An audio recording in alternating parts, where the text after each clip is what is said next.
안녕하십니까. 저는 오늘 사회를 맡은 서강대학교 동아연구소 연구교수 하정민입니다.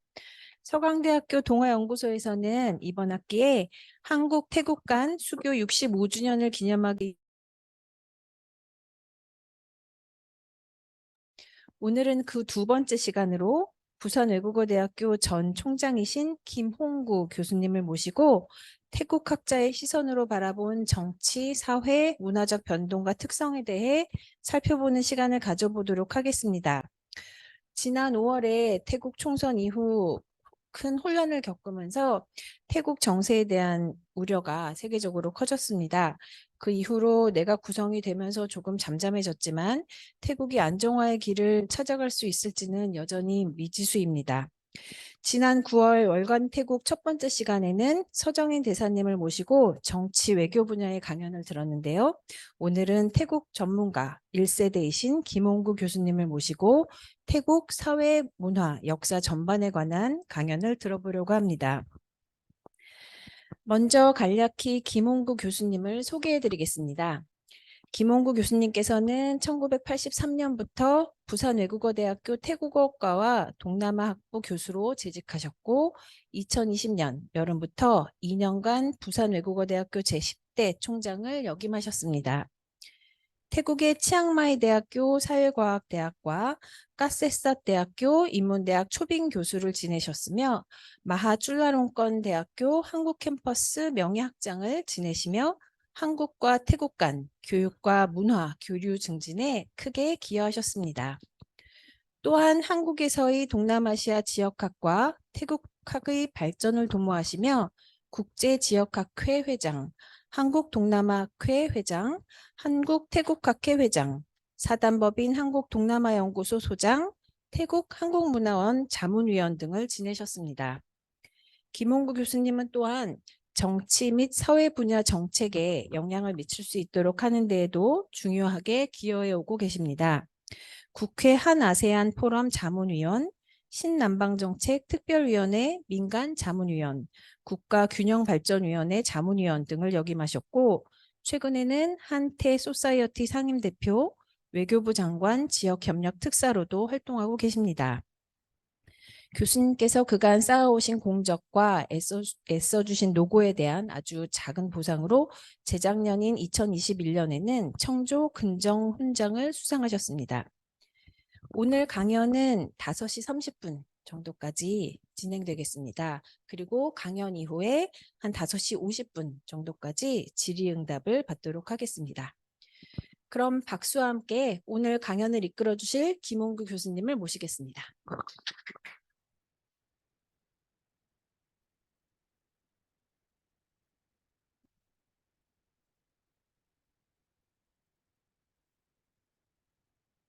예, 우리 온라인으로 들으시는 분들이 제 소리 잘 듣나를 좀 한번 확인해 주세요. 여러분 안녕하십니까? 방금 소개받은 김홍구입니다. 먼저 오늘 그 한태 수교 65주년을 맞이해서 우리 동아대학 동아 죄송합니다. 죄송합니다. 그 서강대학교 동아연구소에서 이 사회 연속으로 월간 태국 두 번째 시간에 저 초청해 주셔서 너무 감사드리고 우리 이제 특히 그 강희정 소장님 그리고 실무를 꼼꼼하게 지금 맡아서 진행을 하고 계신 현신의 교수님께도 깊은 감사의 말씀을 드립니다. 그리고 오늘 대단히 제가 평소에 한참 동안 못 뵀던 분들이 몇 분이 오셨어요. 제가 평소에 존경하는 김영선 한 아센센터 전 사무총장님이 오셨는데 제가 아까 복도에서 왜 오셨냐니까 저를 보러 오셨다고 해서요. 참 오랜만에 이런 말을 들어봐서 너무너무 기뻤습니다. 감사합니다. 그리고 제가 태국부터 그 깊은 그 인연을 갖고 있는 한국 디지털 혁신협회 우리 박윤희 이사님 그리고 제가 가는 데는 항상 따라다니시는 우리 아산 익스프레스의 박명기 대표께도 감사의 말씀을 드리고 여기 오신 모든 분들 우리 학생분들 감사하게 생각을 합니다. 그리고 온라인에서 또 저를 지켜볼 그런 여러분들 감사를 드리는데, 누가 그 말씀하기를 부산 외대 학생들이 저를 또 오늘 본다고 여기 들어온다고 그런 그 말씀을 하셨어요. 그래서 우리 부산 외대 학생들도 오래간만이지만 여기서 인사드리겠습니다. 그 강의를 하는 건가요? 네. 제가 이제 우리 현신혜 선생님이 이제 얘기하기를 처음에는 지금은 이제 태국 정치에 대해서 관심들이 대단히 많은데 그 정치뿐만 아니라 뭐 이거저거 조금씩 다 좀 얘기를 해달라고 말씀을 하세요. 참 처음에는 조금 좀 흐릿하게 말씀을 하셔가지고 제가 뭘 얘기했으면 좋겠냐 했더니 하여튼 뭐 태국에 관련된 여러 가지 얘기를 좀 해줬으면 좋겠다고. 그래서 이제 이게 참 어떻게 보면은 강의하기 편할 수도 있지만 조금 더 부담이 되는 그런 강의일 수도 있다. 정치면 정치, 뭐 경제면 경제, 사회, 문화 이런 식으로 결정해 줬으면 좋았을 텐데 그러지 못하고 이제 그래서 제가 제목도 포괄적으로 어,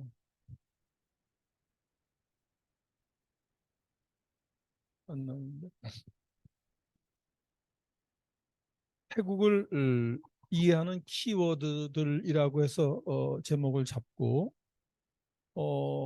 그렇지만은 그 속에도 이제 제가 강의를 하면서 좀 나름대로 질서가 있어야 되기 때문에 제가 크게 세 부분으로 나눠봤습니다. 첫째는 정치 외교에 있어서의 키워드, 정치 외교에서 말하자면 우리가 꼭 좀 알아둬야 될 이야기들. 두 번째는 사회 문화의 키워드. 세 번째는 이제 이 한태수교 65주년 기념을 하는 특강이기 때문에 한태 관계에 있어서 키워드들. 대개 한 이렇게 세 가지 부분을 얘기를 하면은 제가 여러분들이 지금의 태국을 이해하는데 도움이 될 수 있지 않을까 해서 이런 세 가지 크게 나눠서 좀 말씀을 드려보기로 하겠습니다. 어,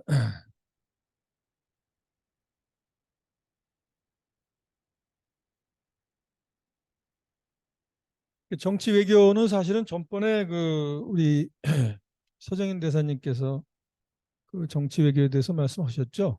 네, 저도 이제 그걸 쭉 지켜봤는데 아주 뭐 빠짐없이 너무 명강을 해주셨어요. 근데 어떻게 생각을 하면 정치에 대해서 여러분들이 제일 관심이 많으신데 이 얘기는 제가 안 할 수 없고 그래서 이걸 정리하다 보니까 겹치는 그런 부분도 좀 많은 것 같고 또 한편으로는 좀 야속한 생각이 들었어요. 이 노란 자유를 먼저 싹 빼서 드신 것 같은 그런 느낌도 들고 했는데 저는 이제 좀 조금 더 이제 근본적인 문제, 이래서 오늘날 이러한 정치 현상이 나타났구나 하는 거기에 좀 초점을 맞춰서 좀 얘기를 하고 좀 태국적인 그런 문제를 좀 더 말씀을 드려보도록 하겠습니다. 그래서 이제 우리가 지금의 태국 정치 얼마 전에 5월달에 총선이 있었죠. 거기까지 오는 데 있어서 우리가 알아둬야 될 그런 여러 가지 얘기를 이렇게 몇 가지를 좀 적어봤습니다. 이제 태국 말로 이제 우리가 통따라용이라는 말이 있죠. 예, 그 태국기죠. 태국기, 태국의 기인데 국기인데 이걸 통차타이라고 그러지만 그 사람은 통따라이롱이라는 말을 많이 써요. 통차타이는 그대로 국기고 통따라이롱이라는 것은 이게 따라이는 3, 롱은 색이라는 컬러라는 얘기거든요. 세 가지 색깔의 기라고 그러는데 이제 그것이 뭐냐면 여기 위에 보시면 빨간 색깔, 그 다음에 그 밑에 흰 색깔, 그 다음에 이제 청색이죠. 또 이제 흰색, 그다음 붉은색 이렇게 구성이 되어 있는데 이 적색은 국민의 피를 얘기를 하는 거죠. 그리고 백색은 종교지만 뭐 태국 사람들의 95%가 불교를 믿고 있기 때문에 뭐 불교로 봐도 과언이 아니죠. 그러나 이제 어떤 국가 통합의 차원이나 이런 문제에서 봤을 때 모르는 사람들은 뭐 태국의 국교가 불교다 그러는데 그렇지 않아요. 스테이트 릴리전이 그건 아니죠. 동남아시아에서 국교가 불교인 나라가 한 나라가 있긴 있어요. 캄보디아. 캄보디아가 헌법을 고쳐서 거기는 스테이트 릴리전으로 하는데 태국 같은 경우에는 국교가 불교는 아니죠. 하여튼 그 종교, 그다음에 가운데가 국왕이다. 근데 이제 국기를 가만히 보면은 이 종교나 국왕이라는 것은 과거에 이제 전통 시대부터 지금까지 내려오는 말하자면은 이제 태국의 가장 전통적인 중요한 가치가 되죠. 그다음에 국민이라는 것은 이제 민족 국가가 만들어지고 나서 19세기에 만들어진 개념이니까 맨 마지막에 만들어진 그 개념이고, 근데 이걸 보면은 국민과 종교가 국왕을 둘러싸고 있는 형국이죠. 그렇죠? 그러니까 태국이라는 나라는 누가 얘기를 하더라도 한마디로 얘기를 해봐라 그러면 국왕과 불교의 국가라고 그러는데, 그중에서 중요한 것은 역시 가운데에 있는 청색의 그런 그 국왕이라는 것이죠. 지금 이제 그걸 가지고 말들이 많죠. 형법 112조 뭐 페이지 등등 얘기를 하고 그러는데, 어림도 없는 얘기를 지금 사실 하고 있는 건데, 하여튼 그렇습니다. 국왕이 제일 중요하다. 여기 이제 보시면 왼쪽에 계신 분이 이분이 그러니까 1947년부터 2006년까지 국왕을 했으니까 한 60년 넘게 하셨나요? 그렇죠? 훨씬 더 하셨죠? 푸인퐁 국왕이죠. 태국의 국왕 그러면 이제 푸인퐁 국왕을 생각을 하게 되죠. 우리 뭐 동시대를 살아온 분이고 저 같은 경우는 뭐 훨씬 더 위어른이 되시지만 나이로 봐서 이렇게 됐고, 그다음에 2006년도 이 양반이 돌아가고 나서 이제 오른쪽에 이쪽으로 보면 이제 여러분들 보시죠. 오른쪽 여기 이제 지금의 그 국왕인 와치라 롱권 국왕이죠. 근데 이제 그 태국 말에 이런 말이 있어요. 이 탐마라차라는 말이 있고 그다음에 테와라차라는 말이 있습니다. 이건 제가 태국말을 좀 아시는 분들을 위해 작게 태국말로 적어놨는데, 탐마라차라는 말, 탐마는 우리말 달마야. 달마대사 할 때 달마. 그러니까 이것은 법이란 얘기예요. 달마라는 말, 법. 부처님의 가르침 그리고 진리를 얘기하는데, 라차는 왕이고요. 법왕이죠. 다시 말하면 불교의 진리를 실행하는 그런 왕이다. 거기에 이제 토사피타라 라차탐이라고 그래서 토사피타라 라차탐이라고 그래서 박명희 대통령 저 태국 한번 따라해 보시겠어요? 토사피타 라차탐? 토사피타 라차탐이 10가지의 계율이에요. 그게 뭐냐면은 보시, 베푼다죠. 지계, 계를 지키고 희생, 공정, 온화, 노력, 불로, 불해, 불로 막 화내고 그러면 안 돼요. 소리 지르고 회의하다가 소리 지르고 그러면 안 되죠. 불로, 불에 남 해치지 않고 인내하고 부려 거스르지 않고, 이런 10가지 덕목을 지키는 왕은 리지티머스 정당성을 가졌다라고 이제 인정을 했어요. 과거에. 이건 이제 우리가 탐마라차죠. 탐마라차의 이제 말하자면 전형적인 경우를 이제 우리가 푼퐁국왕을 얘기를 해요. 또는 여러분 잘 알고 있는 쭈라롱권 왕 같은 경우에 태국의 근대를 성공적으로 이끄신 왕이죠. 이런 분이 이제 있다. 근데 태국에서 이제 그 여러분이 알고 있기를 우리가 태국의 중요한 종교는 이제 불교죠. 물론 거기 이제 옛날에 뭐가 또 하나 더 붙느냐면은 그 저 뭐죠? 불교와 뭐 브라만교죠. 브라만교. 그래서 불교에서 오는 이 어떤 정당성을 갖는 왕은 우리 테와라차라고 그러고, 그 불교에 있어서의 가장 뭐냐면 이상적인 모델이 되는 군주, 이걸 지키는 토사피타 라차탐을 지키는 군주를 우리는 정당성이 있다라고 그랬어요. 이건 뭐 제 말뿐만이 아니라 태국 사람들, 태국 학자들이 그렇게 얘기를 하는 거죠. 두 번째는 이제 뭐냐면 그런 브라만에서 오는 그런 왕권에 영향력을 미쳐서 되는 모델이 되는 왕을 우리가 테와라차라고 얘기해요. 테와라는 것은 이제 킹이죠. 가드 킹이라는 말. 그러니까 신왕이니까 여기선 절대권 같은 거. 그러니까 우리가 무슨 예를 들어서 위에 토사피타 라차탐을 통해서 이렇게 국민들에게 다 잘해줄 수만은 없잖아요. 또 이제 그 뭐 벌도 주고 그래야 되니까 이제 그런 측면에서는 그걸 테와라차라고 했어요. 그러니까 테와라차는 뭐냐면 이것은 정당성은 아니에요. 정당성을 갖고 있는 것은 아무리 테와라차적인 권한을 갖고서 절대군 주권을 흔들더라도 궁극적으로는 탐마라차가 됐어야 된다. 우리가 이제 동양에서 말할 때 성군이죠. 성군. 이런 자질을 가져야 된다. 이렇게 얘기를 하는데, 이쪽의 경우에는 이제 상당히 그 탐마라차적인 성향이 강하고, 여기 이제 그 국왕 같은 경우에는 조금 신뢰가 되는 얘기지만 왕이 되기 전에 뭐 여러 가지 얘기도 있고 그랬잖아요. 그런데 걱정도 하고 했지만 왕이 되고 나서 뭐 거의 모든 사람들이 그러는 거예요. 태국 사람들이 이게 말하자면은 이 정권 장악력 이런 게 상당히 강력하다.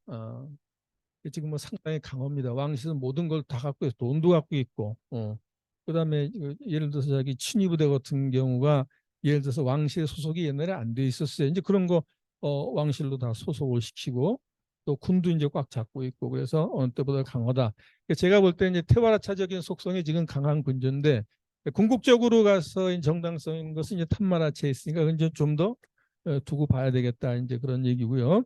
여기서 이제 제가 한 말씀 좀 드리면은 뭐냐면 우리가 이 왕의 이름이 그 와치라롱권 왕을 우리나라 신문에 보면 와치랄롱권, 와찌랄롱권이라고 쓰고 그래요. 근데 이제 이게 말이죠.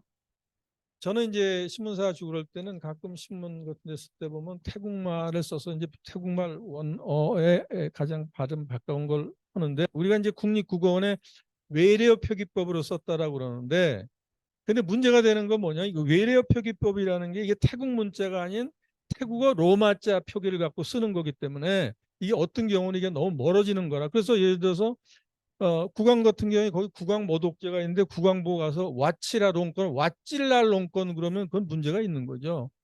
그리고 특히 말이죠. 요즘에 얼마 전에 그 총리가 된 사람의 이름이 그 세타 타위스인데 이걸 신문에 지금 뭐라고 그러냐면 스레타 타위시라고 그러는데 이건 다른 사람이에요. 스레타라고는 따로 있어요. 스레타를 세타를 그래서 그런 것도 이제 조금 우리가 좀 조심해야 되겠다. 뭐 푸어타이당 이걸 푸아타이당이라고 그러고 물론 아와 어 그 발음에 이제 그런 건 있지만 하여튼 그 저희가 태국어를 하는 입장에서는 그 어타이당이 맞습니다.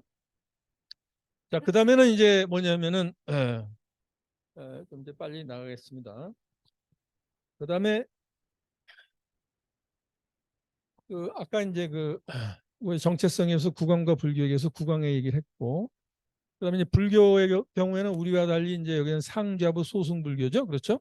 상좌불교, 소승불교의 차이는 뭐 여러분들 좀 아실 테지만은 상자보고 제가 이제 여기다 점을 찍고 소승이라고 그랬어요. 우린 대승불교인데 대승에서 이제 소승을 좀 어떻게 보면 얕잡아 보고 쓰는 거기 때문에 신뢰가 되는 말이라 저는 이거 같이 쓰고 있습니다. 상좌부 윗상자, 상좌부 그다음에 이제 소승불교를 믿고 있다. 이것을 이제 우리가 테라왓 부디즘, 테라바다 부디즘이라고 그러는데 여기 이제 제가 태국말로 써놓은 것은 프라푸타사사나 테라왓이라는 것은 테라라는 건 고승의 고승.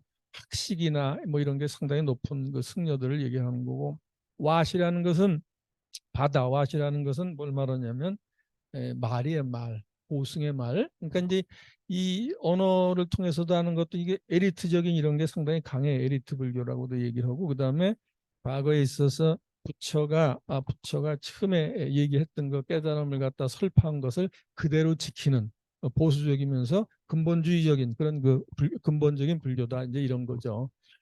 근데 이제 여기서 그 강조하는 게 뭐가 있냐면은 개인 해탈하고 공덕 쌓기를 얘기를 해요. 근데 개인 해탈하는 것은 승려 자신이 해탈하는 거예요. 승려 자신이 누구의 도움도 받지 않고 뭐 불교 자체가 그런 거지만 그다음에 이제 공덕 쌓기라는 건 보통 이제 일반적인 제가 신도들 얘기인데 이건 무슨 얘기냐면 불교에 있어서의 우리가 궁극적인 목적이라는 것은 결국은 윤회 사태를 끊고 나서 해방되는 거 아니겠어요? 그것을 이제 우리가 니르바나 열반이라고 얘기를 하는데 그것이 이제 승려들에게 국한이 돼 있다. 그러면은 그 나머지 사람들은 뭐냐? 그 희망이 없지 않냐 말이야. 근데 나머지 사람들은 소위 윤회의 세계, 뱅글뱅글 도는 윤회의 세계 속에서도 좋은 세상과 나쁜 세상이 있잖아요. 그러니까 좋은 일 하면 좋게 태어나고 권력과 부가 일시 태어나고 그렇지 않으면 또 그렇지 않은 경우다. 이제 그런 얘기를 하고요. 여기서 이제 우리가 정치 문화적인 관점에서 봤을 때 소위 개인 해탈에서 태국 사람들 어떤 개인주의의 발달 이런 걸 얘기한단 말이에요. 그러니까 우리가 정치 문화적인 관점에서 옛날에 이런 얘기를 많이 했어요. 왜 태국의 정당 그리고 태국의 노조, 태국의 학생운동 이런 게 잘 안 되느냐 하는 것이 이게 응집력이 없다 그런 얘기들 많이 하죠. 그다음에 공덕 쌓기라는 것은 뭐냐면 내가 공덕을 많이 쌓아서 예를 들어서 정당성을 우리가 정당화해주는 예를 들면은 지금의 왕, 지금의 뭐 총리 이런 사람들은 과거에 좋은 공덕을 많이 쌓아서 이렇게 된 것이고 나는 그렇지 못하니까 지금 이렇게 있지만 그럼 나도 지금 열심히 하면 나도 또 그렇게 될 수 있다는 희망을 보여주는 거죠. 희망을. 그런데 이제 체념주의 이런 거 정치적인 체념주의 이런 것도 이런 불교에서 나왔다고 볼 수 있는 거죠. 자, 그다음에 이제 브라만이라는 걸 말씀드렸죠. 아까 테오라차의 개념 이런 얘기, 왕권에 있어서 절대권 같은 것을 보강해 줬던 그런 종교적인 종교를 얘기를 했는데 이게 이제 그 태국은 지금 누가 봐도 불교 국가죠. 브라만 국가나 힌두 국가라고는 얘기를 안 하지만 그런 그 잔재가 강력하게 남아 있어요. 예를 들면 여러분 요 가운데 있는 게 뭐냐면 이것이 소위 이제 크루시라고 미시누 신의 화신이에요. 예, 인도에 있어서 3대 신. 인도의 신은 너무 많아요. 그렇죠? 인도의 신들이 많은데 인도의 신이 얼마나 많으냐면은 인도 사람의 인구보다 신이 더 많다고 얘기를 할 정도지만은 그중에 3대 신 중에 하나인 유지의 신, 세상을 유지하는 비시누 신의 화신이다 이거죠. 비시누 신의 화신. 이런 것이 뭐냐면 태국에 이제 뭐냐면 모든 관공서 공문 같은 거 이런 데 다 사용이 되고 그다음에 이게 뭐냐면은 크로시라는 게 태국에 말하자면은 이제 심볼 같은 게 되는 거죠. 이런 게 지금 있다 이거죠. 그다음에 여기 보면은 이제 그 여기 있는 사람들은 우리가 불교 승려들은 머리를 깎지만 여기 같은 경우는 그러지 않았잖아요, 그렇죠? 뭐 예술가 같이 뒤에다 이제 이렇게 할머니 머리 같은 걸 하고 이런 사람들이 있어요, 지금도 아주 많이 남아 있지 않지만 왕실의 의식은 옛날에는 뭐냐면 불교 승려들하고 브라만 승려들이 같이 했단 말이에요, 옛날에 이제 다른 기능 속에서 이제 그걸 같이 했는데 왕실의 이런 것을 하는 브라만 승려들도 지금 살아 있어요. 열 몇 명이 있다고 그래요. 그러나 이제 일반적인 또 브라만 승려 이런 사람도 있어요. 일반적인 의식, 우리 평민들을 위해서 하는 이런 의식 이런 거 있죠. 이런 사람도 있다. 그다음에 이제 여러분들 방콕에 그 여행을 가신 분들은 저 긴 그네 저거 보셨죠? 저기가 이제 방콕 시내인데 저게 브라만의 상징이에요. 그러니까 옛날에 여기에 브라만 승려 4명이 타고 하늘로 올라가 가지고 이제 그 신을 영접하는 이제 그런 그 의미가 있는 그런 거죠. 저런 걸 보면 아직도 이런 게 브라만적인 이런 요소도 남아 있다 하는 것이죠. 자, 그다음에 이거는 뭐냐면 근대화 왕실. 태국하면 이거를 우리가 이제 잊으면 안 되죠. 왕실이 근대에 어마어마한 기여를 했단 말이죠. 오늘날도 왕실 하는 이유가 태국에서는 동남아시아 국가 중에서 이 과거에 2차 세계대전을 통해 가지고 독립을 위했던 나라 한 나라 아니에요, 그렇죠? 근데 뭔가가 있으니까 이제 그 독립을 유지했을 텐데 거기에 왕실의 힘이라는 게 혁혁했다 이거 혁혁한 그 공을 세웠다. 그래서 여기에 이제 여기 앉아 계신 분은 라마 4세, 현 지금의 왕조 라타나코스 왕조에 들어와서 첫 번째 우리가 그 저 왕 이름 앞에다 라마라는 걸 붙이는데 이분이 4세죠. 이게 몽구당이란 말이죠. 그다음에 이제 오른쪽 분이 이 카이제 수염인가요? 이걸 기르신 분이 쭈라롱권 왕 라마 5세죠. 여러분들 이제 태국 가시면 이분의 그 이 라마 5세 사진이 어디 가도 다 붙어 있어요. 지금 현재 왕과 그다음에 라마 5세 이런 것이 붙어 있죠. 이분들이 이제 근대화를 말하자면 성공을 시켰고 특히 라마 5세의 경우에는 이제 청추어람이에요. 이 라마 4세를 통해서 태어난 이 아들인데 이 사람이 라마 5세가 한 일이 엄청나게 많죠. 그러니까 아주 쉬운 말로 그런 말을 해요. 왜 그 라마 5세를 존경하냐 하면은 그 사람들은 태국의 전통적인 모든 것을 바꿔놨다. 이제 그런 얘기를 하죠. 라마 5세. 그래서 이제 요 다음 이제 요걸 보시면은 사진을 보시면 여러분들 이거를 이제 아시는 분은 여기에 뭐 딱 세 분밖에 안 계세요. 딱 세 분밖에 안 계신데 이게 지금 저 킹앤 아이라는 게 이게 56년도인가 57년도에 그 영화예요. 그 율브린너하고 데보라 칸가가 나온 그 영화거든요.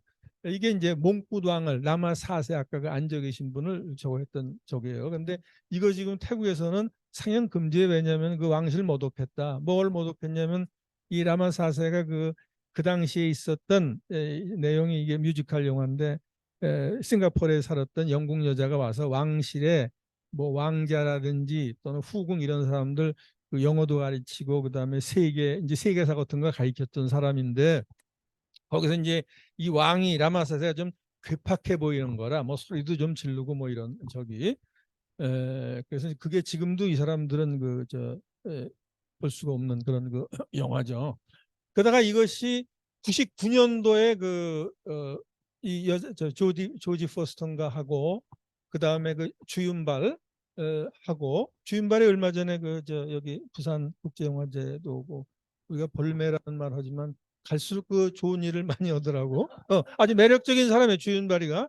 이 두 사람이 나와서 그때 또 만들었어요. 앤 킹이라고. 그래서 그 싱가포르의 가정교사 그 여자가 실물이 여기 있어요. 이분이 여기 실물이 있더라고. 그런 영화가 있었는데 하여튼간에 근대화를 준 것이다. 그래서 여기 이제 김영선 총장님이 계시기 때문에 조금 조심스럽게 자신 있게 좀 얘기를 하는 건 뭐냐면 이게 동남아시아 중에서 킹앤아이 같은 경우 세계적인 영화가 됐는데 아마 태국이 그게 처음 아닐까. 동남아의 영화 중에서 그런 정도로 세계적으로 알려진 그런 그 영화가 이제 그런 생각을 하고 있습니다. 그러니까 이게 뭐 당연한 얘기 같아도 여러분들 그 당시에 영국과 폴란드가 어떤 나라인데 지금 뭐 미국에 버금가는 그런 나라 아니에요. 그런데 거기서 태국이 살아남을 수 있다는 것은 뭐 여러 가지 의미가 있어요. 그건 뭐꼭그 근대화뿐만이 아니라 에, 여러 가지 이제 그 이유 때문에 살아남았죠. 뭐냐면 영국과 불란사 그 당시에 협약을 맺었죠. 응? 버마 그다음에 여기 저 인도 버마는 또 밑에 있는 말레이시아는 누구죠? 영국이 먹고 있었고 그다음에 인도 차이나 그 삼국은 불란서가 먹고 있어. 이것을 버파존으로 남겨두자라고 이제 서로 협약도 맺고 하는 것도 이제 중요한 이유가 하지만 그러나 그 태국이라는 나라가 질이 멸렬하고 또 근대화에 대한 어떤 열망 또 근대화를 이뤄나가지 않았으면은 그건 또 먹힐 수 있는 거니까 근대화가 성공했던 것은 뭐 여전히 중요하다고 볼 수가 있죠.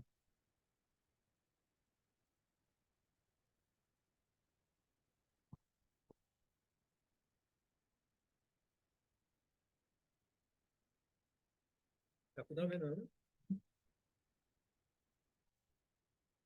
이게 상당히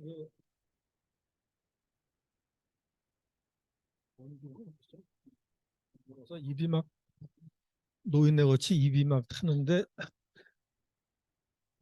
그 이제 여러분들 이거를 제가 이제 정치하고 관련시켜서 자꾸 얘기를 해야 되는데 여기 보시면은 이 왕실이 그 근대화가 되면서 그 군과의 관계를 제가 좀 얘기를 해야 되겠어요. 왕실과 군은 지금 뭐 일심동체 같은 그런 거 아니겠어요? 근데 이게 여기 이제 여러분 보시면은 과거에 이제 돌아가신 푸미폰 국왕 그다음에 가운데 있는 그 걸어다니는 여성이 푸미폰 국왕의 엄마의 엄마고 그다음에 이제 저쪽은 푸미폰 국왕과 그 부인이 되는 시리키드 왕비인데 이분들 보면 이게 다 군복을 입은 거예요. 군복. 그래서 태계 왕실에 보면 이런 사람들 공주까지 육해공군의 그 다 대장 타이틀 이런 걸 갖고 있다고. 물론 이제 없고 그런 사람도 있지만 그런 걸 갖고 있거든요. 저 사람이 왜 갑자기 군복을 입고 나타나냐? 거기 이제 자기의 그 상황에 맞게 이제 그걸 입고 나온 거란 말이죠. 그래서 이게 무슨 말이냐면 근대화가 되면서 뭐냐면은 제일 먼저 군을 근대화 시켰어요. 군을. 그러니까 군을 군대화를 시켰는데 그때 그 군이라는 게 태국의 군이라는 게 이제 우리나 한국이나 이런 데고 좀 다른 게 뭐냐면 좀 특수한 상황이 있는 게 태국의 여러분들 예를 들어서 정당이 만든 게 1946년도예요. 근데 이거 지금 군 같은 경우에는 19세기 말부터 이게 근대화가 됐다고. 훨씬 더 앞서갔죠. 의회야 뭐 32년도 입헌혁명 일어난 다음에 의회를 조직을 만들었다고 그러지만 그 정당 조직이 46년도니까 이제 훨씬 먼저 이제 군이 근대화되고 조직적이고 체계적인 조직으로 이제 자라게 된 거죠. 에, 그래서 어, 이건 제가 이제 글로 좀 저걸 정리했는데 그때 1870년에 라마오세가 유럽식 군대를 조직한 이래 1905년에 군총사령관직이 신설돼서 왕세자가 군 총사령관직에 올랐다. 이 사람이 이제 라마 6세 되는 거, 5세 다음에 사람이거든요. 줄라롱권 병 다음에. 그리고 대부분의 고위직 장교가 왕자들이었고 왕족 플러스 귀족으로부터의 장교 충원율이 정대왕정이나 절대왕정, 절대왕정 기간 중 32년 이전에 87%에 달했다 하는 얘기죠. 그러니까 아주 군과 왕 간의 관계라는 건 뭐 아주 밀접한 관계가 있었고 이때 이제 라마 5세가 이거 상당히 중요한 얘기죠. 라마 5세 이때 라마 5세가 근대화 군을 근대화시키기 전에는 뭐냐면 태국은 수코타이 아유타야 시대부터 해서 군사와 민사의 구별이 없었어요. 그러니까 전쟁이 나면 뭐냐면 여러분들 가끔 동남아 그 영화 보면 코끼리 타고 나와서 싸우고 그런 게 왕이에요. 그러니까 했다고 왕들이 나와서 군사주의로 변하는 거야. 그 저 예를 들어서 백성들 경우에도 마찬가지죠. 뭐냐면 이 사람들이 농사 짓다가 그 이때 근대화되면서 이제 2년제 이 군을 뭐 2년제 이제 이런 걸 만들고 있는데 그 전에는 60까지 하는 거예요. 60. 근데 여러분들 뭐 현실의 박사님 수코타이나 아유타야 때 60까지 산 놈이 몇 명이 되겠어요? 응? 그러니까 평생 하는 거예요. 평생. 평생 하는 거죠. 근데 이제 이때 이제 그걸 군하고 이 민간 이 구별 같은 걸 딱 정해놓고 이런 식으로 했는데 왕족이 결국 이렇게 했다 이거죠. 왕족이 87%는 어마어마한 숫자인데 그 이런 게 있어요, 여러분들. 그 우리나라 왕실과 달리 태국은 특히 4세, 5세 때 집중적으로 그 왕자 공주가 많이 태어났어요. 그러니까 물론 이제 죽은 적도 많이 있지만 그러니까 거의 100명 4세, 5세가 아들, 딸이 거의 100명, 부인도 100명만 이랬어요. 153명이? 153명이래요? 한 명이 늘었네. 하여튼 뭐, 그러니까 이제 이게, 저는 공감을 해요. 그러니까 어차피 그 안에서 뽑아야 되는 건데, 그 많으면 저거죠. 자, 그 다음에 이제 뭐냐면은, 그래서,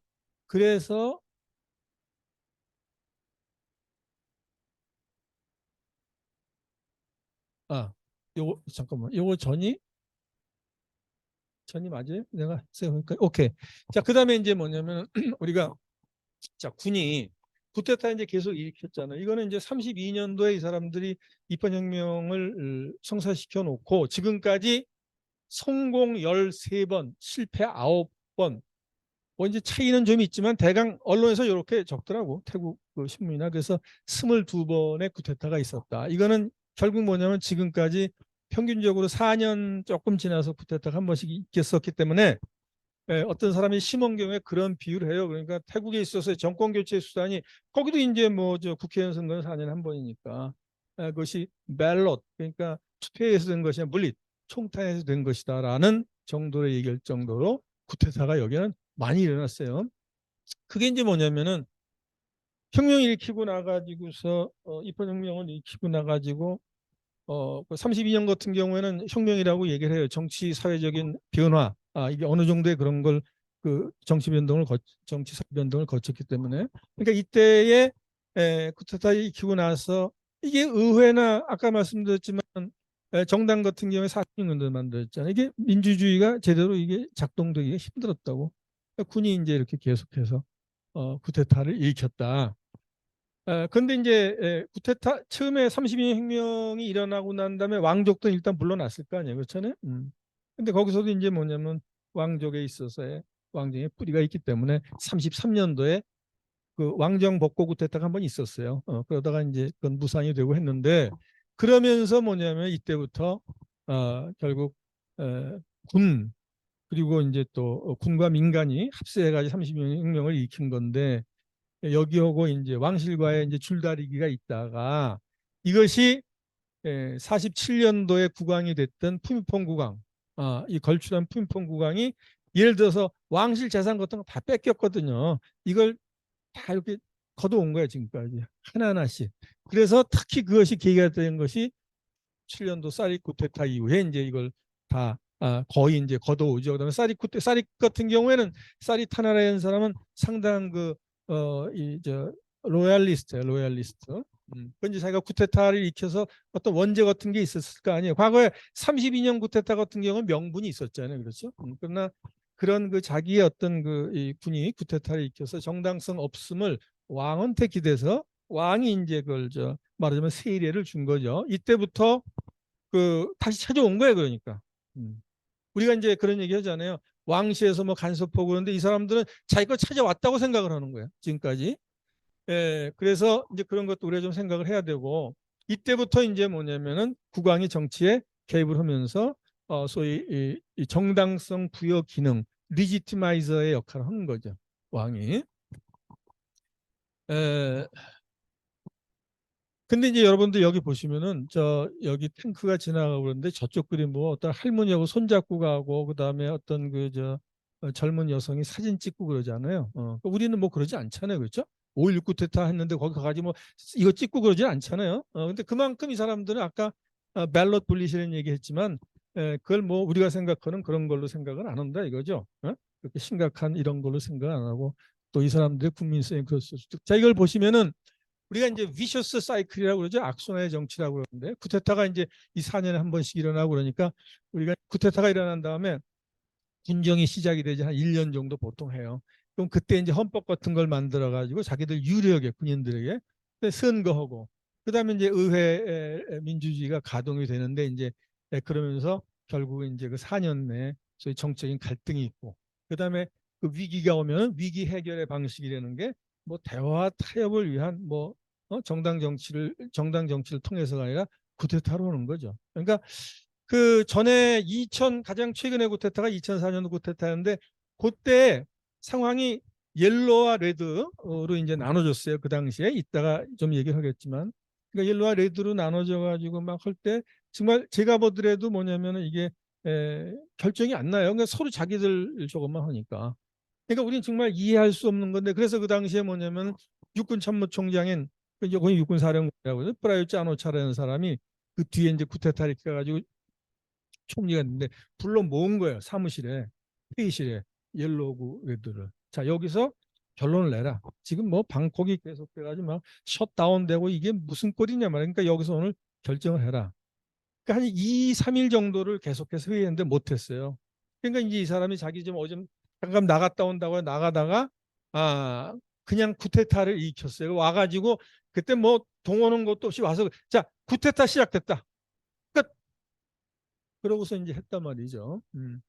그래서 이제 그 이런 근데 이제 그러면서 뭐 이제 해결이 됐다라고 그러지만 그게 이제 부작용이라는 게 있잖아요. 그러니까 이제 이 칸풀 주사 맞는 거 같은 거 정신 한번 좀 반짝 났다가 다시 또 시작하고 다시 또 시작하고 이제 그런 그 정치의 에, 연속이었다는 거죠.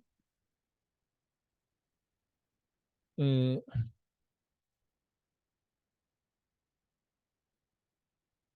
자, 그다음에 이제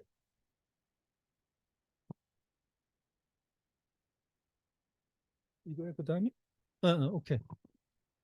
자, 그다음에는 이제 우리가 이제 그런 정도 알아둔 다음에 2001년도 총선과 탁신 친나와 지금의 우리가 태국 정치를 이해하는 데 있어서 이거는 꼭 이제 여기서부터 이제 시작이 되는 거예요. 어떻게 보면은 2001년도 총선을 치렀는데 그 이전까지의 태국의 우리가 정치의 특징을 질 수 있는 몇 가지 말들이 있어요. 다당제. 음. 그러면 어마어마한 그 다당제 예를 들어서 뭐 75년도 같은 경우에는 뭐 18개 의석을 가진 정당이 그 당시에 쿠크리프라모시라는 사람이 있었는데 정말 뭐 열 몇 개, 18석을 가지고 그걸 이제 그 사람이 열 몇 개 정당을 해가지고 거기다가 총리가 되고 그랬어요. 그러니까 뭐 그 이제 극단적인 예지만 엄청난 다당제에 시달렸죠. 그러니까 정치 문화, 개인주의 이런 데서도 이제 오는 거 여러 가지 정치적인 그게 있는데 이게 2001년도 선거 전까지 태국 정치에서 가장 문제가 됐었어요. 극심한 다당제, 애토마이즈된 그런 그 다당제였고, 그 다음에 예를 들어서 이제 그 다음에 선거가 끝난 다음에 국회에서 총리를 뽑는 것이 아니라 임명을 했어요. 그러니까 그 사람은 국회의원에 안 뽑혀도 임명을 했는데 그 임명된 사람들이 육군사령관 같은 사람들이 임명이 됐단 말이에요. 왜냐하면 이제 그 태국적인 논리지만 정치라는 것은 이제 결국은 뭐 바이어스가 있는 거 아니냐 말이에요. 그러니까 거기 뚝 떨어져 있는 사람들이 어바브에 있는 사람들 시켜서 이제 그런 거 이런 게 이제 문제가 됐고 그다음에 쿠데타 그렇죠? 특징질 수 있는 게 그다음에 비셔 사이클 그다음에 이제 이런 것을 적당하게 해가지고 결국은 마지막 가서 국왕이 이제 예를 들어서 쿠데타를 승인도 해주고 또 뭐 또 반대도 하고 이제 이러면은 국왕에 이제 말하자면 말빨이 먹혔다 이제 이런 것이 특징이라고 볼 수가 있죠. 그 2001년도 이전에는 여기 이제 잠깐만요. 거기서 계속 돌려주시는 거야? 여기서 이제 보면은 여기 탁신 친나와시라는 사람이 이제 처음에 나와 있죠. 이게 이분 젊었을 때 모습이죠. 2000년도에 그때 모습이고 이번에 돌아와서는 정말 파상 늙었어요. 그렇죠? 파상 늙고 이 사람이 돈이 많아요. 돈이 많은데 좀 편히 살고 있는데 정치라는 게 그런 것 같아요. 정치라는 게 정말 저렇게 파상 늙을 수가 있나 싶은 생각이 들어요. 그다음에 제일 오른쪽에 있는 사람이 우리 한국 신문에서 다루는 스레타 타위신, 세타죠, 세타, 스레타 타위신이라는 사람이 센실이라는 부동산 회사의 그 회장을 했던 사람이에요. 이제 이 사람이 이제 뭐냐면 이 사람은 좀 그 독특해요. 그러니까 이 사람이 그러면서 이 푸어타이 당에 탁신 쪽 당에 이제 기여를 하고 있었어요. 거기 속해 있다가 이번에 이제 그 저희가 됐죠. 자, 그러면은 이제 도대체 무슨 일이 일어났길래 2001년도고 이 얘기를 하는 거냐 하는데 그 다음에 보시면은 자 잠깐만요. 그거 이제 해주셔야 되는데 여기 보시면 여러분들 1996년부터 해서 2023년도 총선까지 요거 이제 한번 잘 보시라고 제가 아까 말씀드린 특히 다당제라는 관점에서 한번 보시면 이런 변화가 있었다 이건 얘기죠. 자 96년도를 한번 잠깐 봐주시죠. 순서대로 여기 보시면은 이 지금 보면은 여기 데모크라트 뭐 이거를 됐어요. 이건 필요 없고 그냥 펴보면 돼. 내가 이 얘기를. 이건 민주당이 31.78%를 얻었잖아요. 그죠? 그 다음에 이제 뭐냐면 그 당시에 이제 그 뉴 에스피레이션 아니 놔두시니까 그냥 어디요?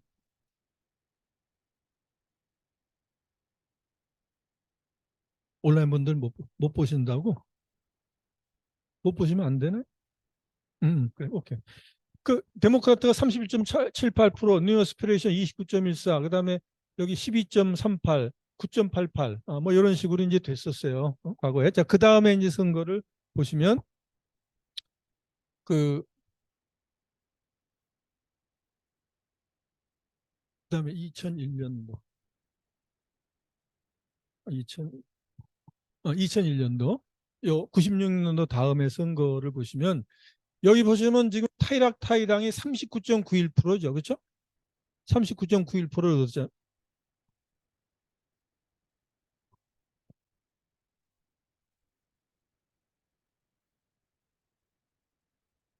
그분들은 못 보세요, 지금?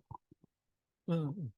자, 근데 이제 39.9%를 얻고 데모크래가 25.86 이렇단 말이에요. 근데 여러분들 여기서 보시면 타이락타이당을 좀 잘 보세요. 타이락타이당이 처음에 나와서 39.91%라는 엄청난 표를 얻었어요. 그다음에 이제 뭐냐면 이게 뭐 합당시키고 끝나고 나서 해가지고 이제 뭐 50%를 넘었죠. 자, 그 다음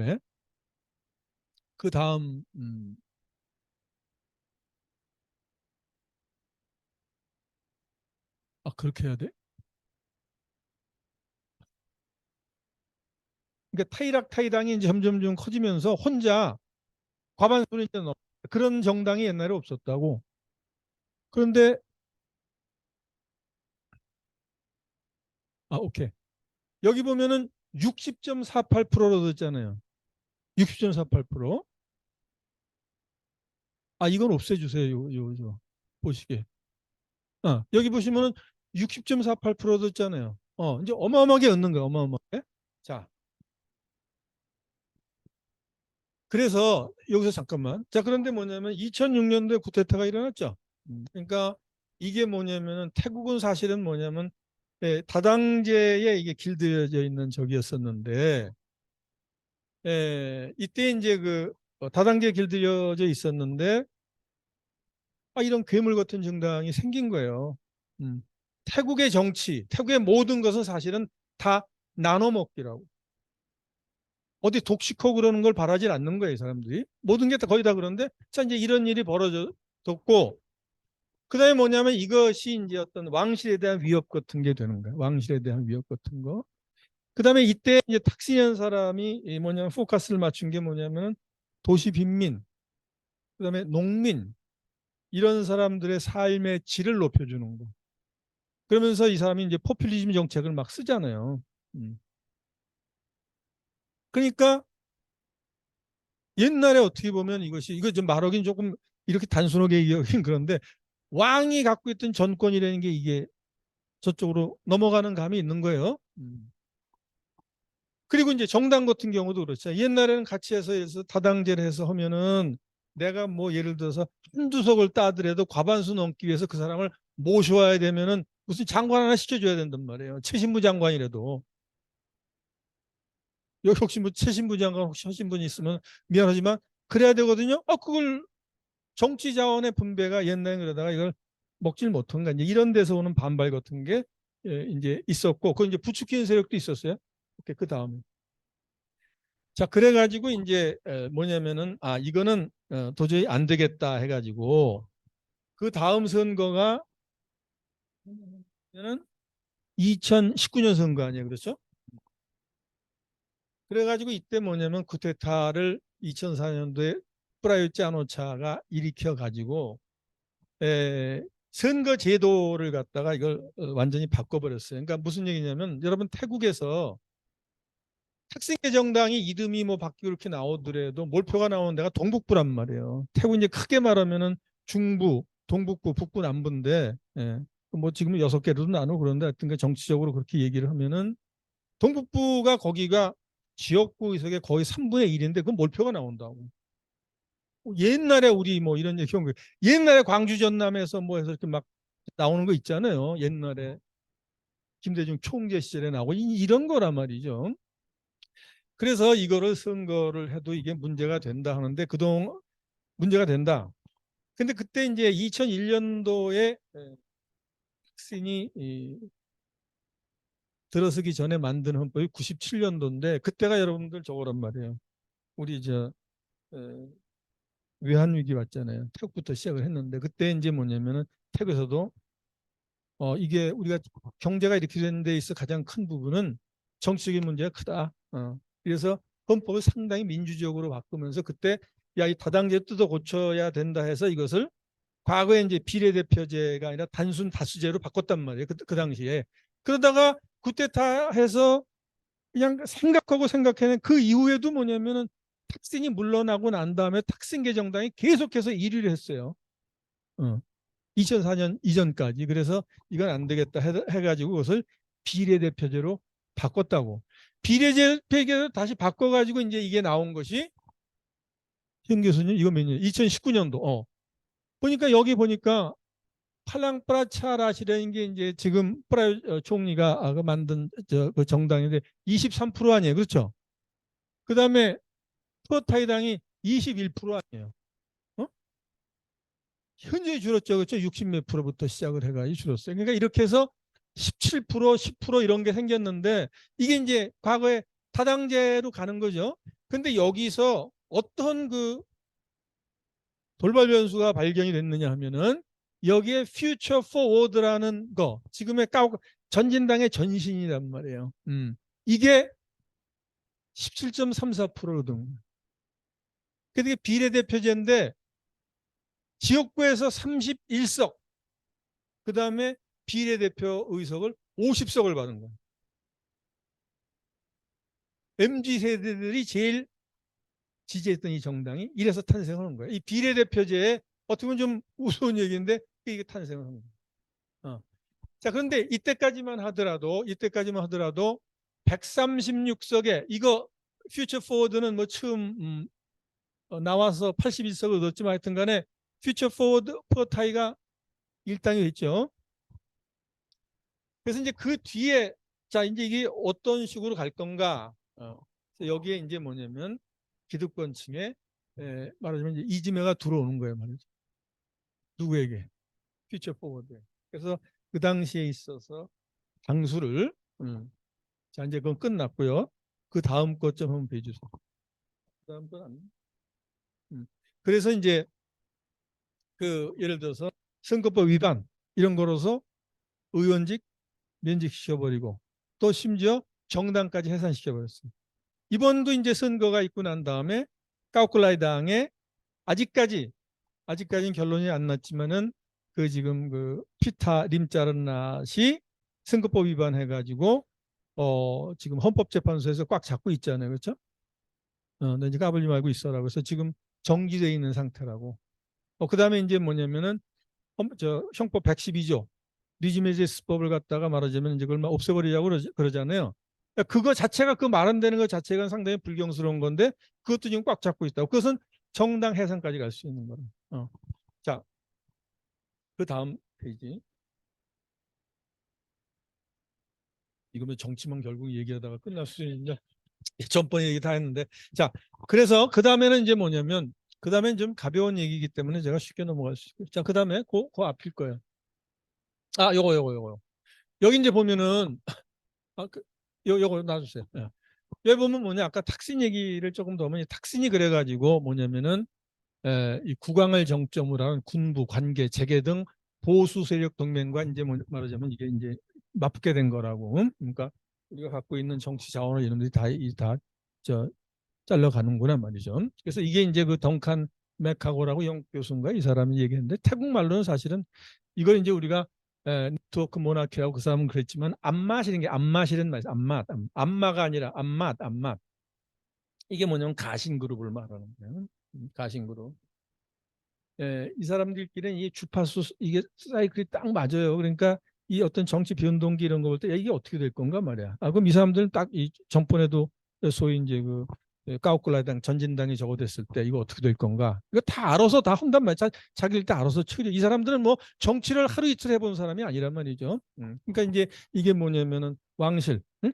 그다음에 군부, 그다음에 사법부 이런데 안마 세력이 옛날에 이 사람이 누구냐면 태국의 왕실의 이제 프리비 카운슬 온카몬트리라는 게 있어요. 그게 뭐냐면 국왕의 자문기구인데 여기에 보면은 이제 전직 뭐 총리라든지 뭐 저 사법부라든지 군 관료에 있어서 고위 관직에 있는 사람들을 이 하는 평생직이에요. 평생직이. 그러니까 왕이 예를 들면 태국은 뭐 졸업식부터 뭐 어디 다 나가잖아요. 그러니까 혼자 다 나갈 수 없어요. 이런 사람을 시킨다고. 그럼 뭐 깨끗한 관복 같은 거 입고 나가지고 나눠주고 그런 사람도 이 사람들이란 말이에요.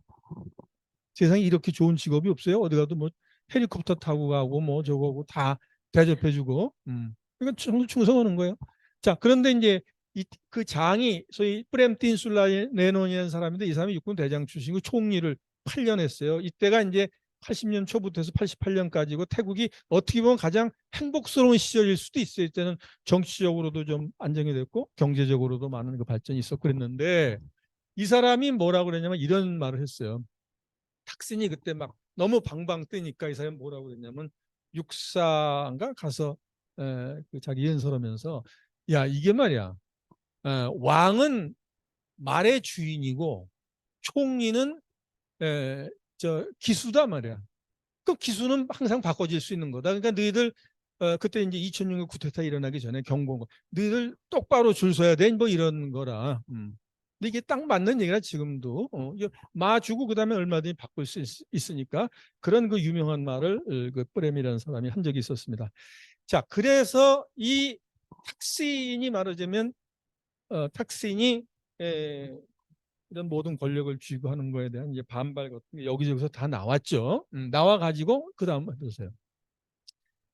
나와가지고 이제 나눠진 게 뭐냐면 탁신과 반탁신 세력. 반탁신 세력은 옐로셔스라고 불렀고 친탁신 세력 레드셔스라고 불렀어요. 이건 저 옷 색깔을 그렇게 입고 다녔으니까. 근데 이제 이 중에서 옐로셔스를 그 얘기를 하자면 여러분들 뭐 아실지 모르지만 태국 사람들은 이 태어날 때 여러분들 그 너 생년월일이 뭐냐지만 현 박사님 태어난 요일 알아요? 그거 알고 있네요. 그건 독특하신 분이고 대부분 몰라요. 정상인데 태국 사람들은 알죠. 그러니까 이게 월요일부터 일요일까지 이게 있는데 월요일의 색깔이 옐로우라고. 킹폰 국왕이 그때 태어난 거예요. 그래서 이걸 옐로셔스라고 불렀는데 옐로셔스는 왕실, 군부, 기업가, 중산층 이상의 기득권 세력, 지역적으로는 방콕 중안부 그다음에 남부 같은 데 상당히 강세고 레지셔스는 농민들 동북부, 북부 그다음에 도시 빈민층 이런 데서 이게 아주 이념적으로 지역적으로 확실하게 나눠졌었단 말이죠. 자, 그다음에 자, 그런데 이제 뭐냐면 아까 말한 대로 자, 이제 뜻하지 않은 결과가 나타난 거예요. 비례대표제하면서 여기 이제 처음에 아나콘 마이라는 퓨처 포워드 당의 그 타나턴이라는 사람, 타나턴 찡룽 르렁빛이라는 사람이 딱 나타난 거예요. 점점.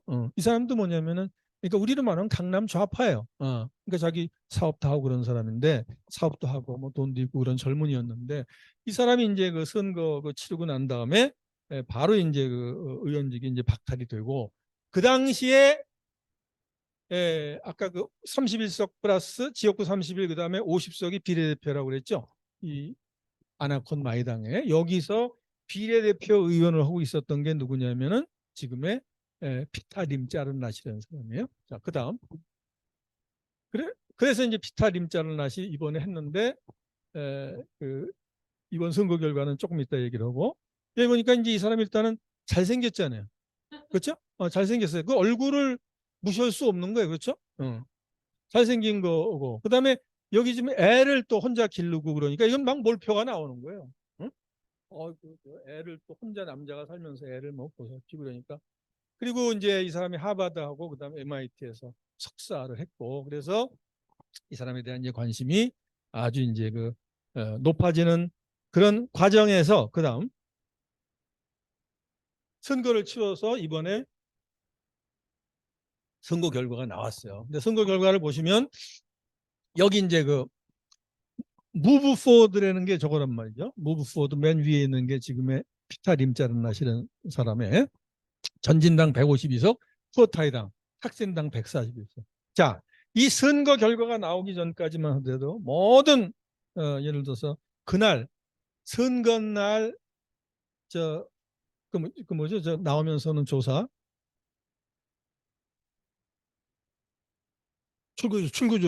출구조사 때까지도 후타이당이 이겼어요. 여긴 자기는 300석을 자신하고 있었다.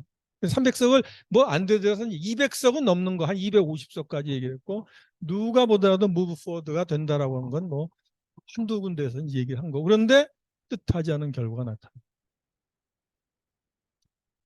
비례대표의 덕을 아직도 보고 있어요. 뭐냐면은 지금 요 표 자체가 조금 잘못됐는데 이게 나중에 이 지역구 의석이 똑같아졌어요. 지역구 의석은. 그리고 여기서만 10석 차이가 난 거야. 비례대표 의석에서만. 그래가지고 이제 여기가 됐고. 자, 그 다음에 뭐냐면은 꿈자의 타이는 여러분들 태국에서 대마초가 합법화가 됐죠. 대마초가 합법화가 됐는데 그거 이제 추진한 당이에요. 근데 거기 70석 나오잖아요. 우리 같으면 이제 상상도 못 하는 건데 70석 나오고 그러니까 자 70석이 나왔고 그다음에 41석 36석이 41석 36석은 이건 뭐냐 과거에 구테타했던 여당이 깨져버린 거야 자기들이 분당이 돼가지고 해서 뭐 이런 정도가 나왔고 민주당이 이제 24석이 나왔어요. 그래서 우리가 이제 그런 얘기를 많이 했죠. 이건 뭐 태국의 민주화 뭐 그런 얘기를 하지만 500석 하원 500석 중에서 무브 포워드가 152석 얻은 거라. 그러니까 그 당시 이제 총리를 뽑기 위해 가지는 어떻게 해야 되느냐면 상하 양원 상원이 꼭 껴야 돼요. 상원이 꼭 껴야 돼서 뭐냐면은 과반수 의석 상원이 250석이니까 과반수 376석인데 376석을 확보를 해야 되는데 처음에 이제 피타가 팍팍 긁어모은 표가 310석 조금 넘었어요. 그러면 나머지 거는 어디서 갖고 와요? 나머지 건 저쪽에서 가져간다. 상원에서 가지고 와야 되는데 상원에서는 뭐냐면 헌법에 형법 112조를 고친다고 하는 얘기를 절대 하지 말 것. 안 고친다고 그럴 것. 그러면 표를 받을 수 있었지. 근데 그걸 안 했지. 그러니까 이 어떤 정치력의 부재 같은 것도 좀 분명히 있다라고 봐요. 일단 뭐 받고 나서 어떻게 뭐 좀 해봐야 되는데 그러니까 제2당으로 넘어갔잖아요. 그게 푸어타이당이에요. 푸어타이당이 해서 푸어타이당이 그러니까 처음에는 무브포워드고 붙어서 하다가 무브포워드가 자 그러면은 우리가 너한테 줄 테니까 네가 한번 해봐 그랬더니 발로 차버린 거죠. 그 명분이 먼저 좀 시간을 좀 끌었어요. 저기 보니까 쟤네들이 너 있으면 안 된다고 어떡하냐 우리도 말이야. 그것도 일부는 맞는 얘기 그래서 여길 중심으로 해서 무브포워드는 빼고 나중에 해서 지금 이제 말하자면 이제 3당 합당을 해버린 거죠. 우리 식으로 치면은. 그러니까 그런 거 어쩔 수 없는 측면도 좀 있긴 있었죠. 자, 그 다음에는 이제 뭐냐면은 이 사람이 이제 새로 된 사람이죠. 이건 이제 여기부터 제가 좀 쉽게 나가겠습니다. 그 뒤에 얘기는 저 앞에도 서정현 대사님이 얘기 다 하신 거고, 저는 이제 과거부터 얘기를 조금 좀 더 역사적으로 얘기를 한 거고요. 여기 이제 새로운 총리인데 이 총리를 자랑하는 것 중에 하나가 뭐 탁신의 무슨 꼬붕이다, 뭐 그런 얘기도 하고 그러지만 미안합니다. 이거 저 일본말 써서. 근데 이제 이 사람이 키가 191cm인가 그래서 세계에서 세 번째로 크다네요. 그래서 제가 조사해 왔습니다. 알바니아 1등, 세르비아 세 번째가 타이 중. 알바니아는 보니까 2cm가 넘대. 그 이상 어디 가도 키는 안 꼴리는 것 같아. 이번에도 뭐 시진핑이나 저 푸틴하고 있는데 보니까 뭐 대단하다 키가. 근데 이 사람이 지금 뭐냐면 총리 겸 재무부 장관을 맡고 있어요.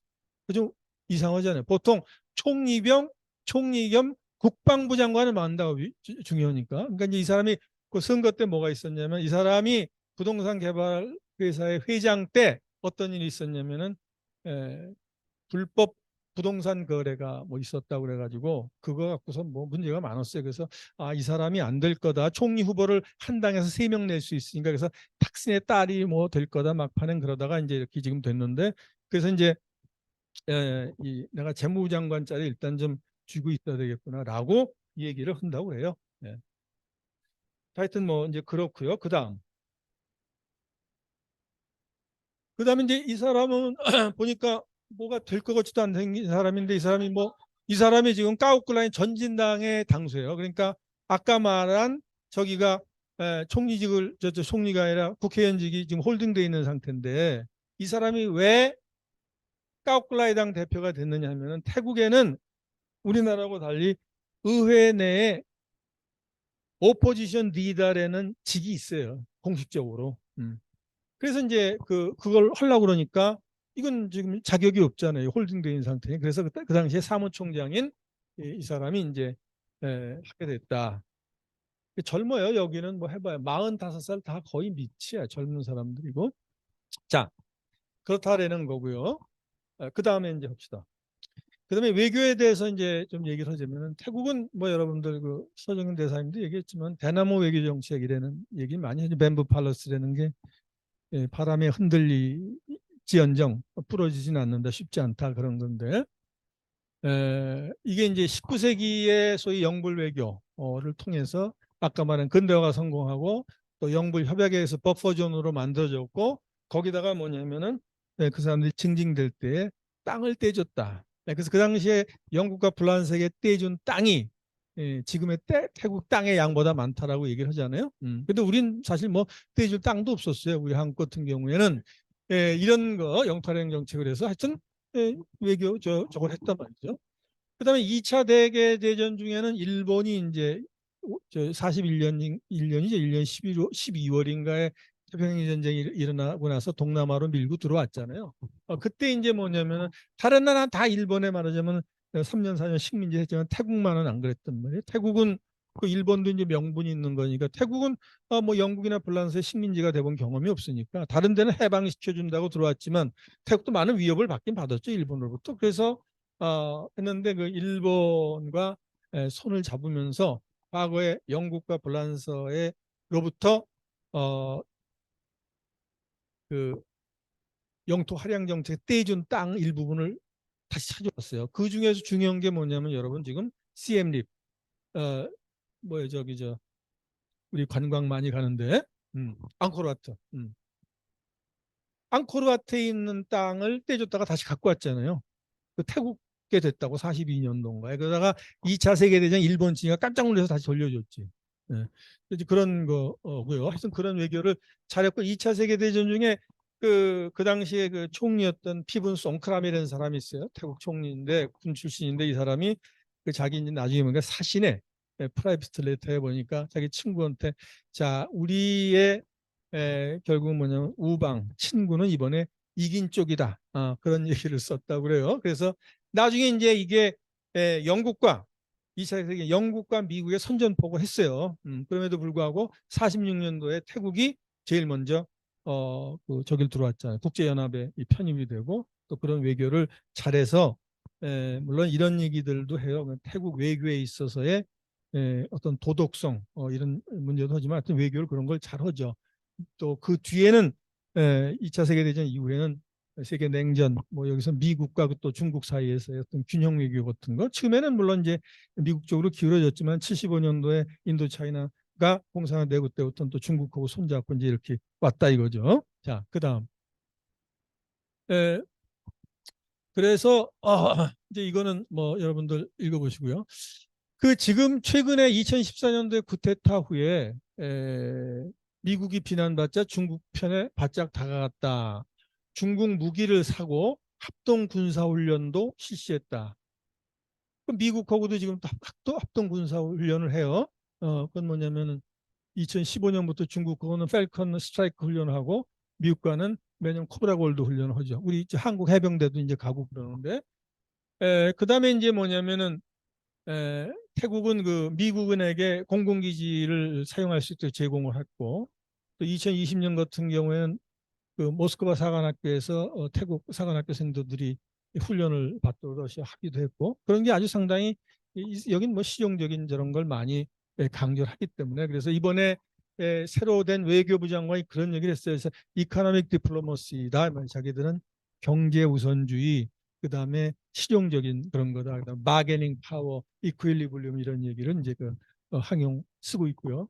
이번에 그 세타 총리가 된 다음에 이 사람 뭘 했느냐면은 그 유엔 총회에 가서 그때 이제 그 바이든 대통령도 만났고 그다음에 얼마 전에 그 지금도 아마 오늘도 하는지 모르지만 아직 며칠이 더 있는지 모르지만 지금 저쪽에 그 중국에서 그 1대1로 정책 있죠? 거기서 그 포럼을 하는데 거기 가가지고 시진핑이도 만나고 그다음에 푸틴도 만나고 이런 걸 보면 좀 부러운 생각이 들어요. 그냥 뭐 그 거리낌 없이 이런 그 자기의 어떤 국익을 위해서 하는 이런 그 외교를 지금도 하고 있다 이제 그런 거죠.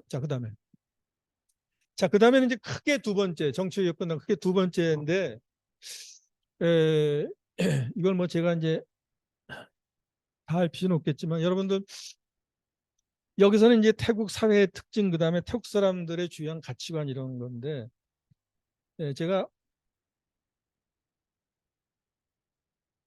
이 얘기를 하지 말까 주로 한테 관계를 뭐 얘기하는 게 낫지 않을까 좀 넣었는데 제가 그 어제 그 어떤 분을 만났는데 그분이 그 한국 교민이시고 크게 이제 성공을 하신 분이에요. 근데 이제 그분하고 이제 밥을 먹다가 얘기하다가 어, 제가 그 어떤 그 대기업에서 얼마 뒤에 특강을 하나를 해달라고 그러더라고. 그랬더니 이분이 저보고 뭐라고 그러냐면 이제 선배는 너 이런 얘기를 좀 가서 해라. 그럼 무슨 얘기냐면 거기도 이제 보니까 정치 얘기를 전부 해달라는 거예요. 요즘에 정치. 한국 사람들은 뭐 이 정치에 대한 게 이게 너무 강하 뭐 아무튼 해결도 못하면서 정치에 대한 이게 우리가 강한데 그 분이 뭐라고 그러냐면 태국에 들어와 가지고서 성공한 크게 성공한 기업이 없다 이거예요. 여러분 또 더군다나 한인 같은 경우도 뭐 인도네시아 그럼 뭐 있잖아요 누가 라오스 같은 데 하다못해 라오스 같은 데도 있는데 없다. 그게 뭐냐? 이것은 태국 사람을 몰라서 그렇다. 태국 사람은 그러기 때문에 이런 얘기를 꼭 해야 된다라고 얘기해서 제가 아 그래 이 얘기를 해야 되겠구나 여기서도 좀 해야 되겠구나 하는 생각을 했습니다. 이 태국에 있어서 우선 가장 중요한 게 느슨하게 구조화된 사회다라는 얘기를 일찍이 1950년에 존 엠브리라는 사람이 얘기를 했어요. 그러니까 이걸 일본이나 베트남인들이 느끼게 되는 태국 문화의 특징이 뭐냐?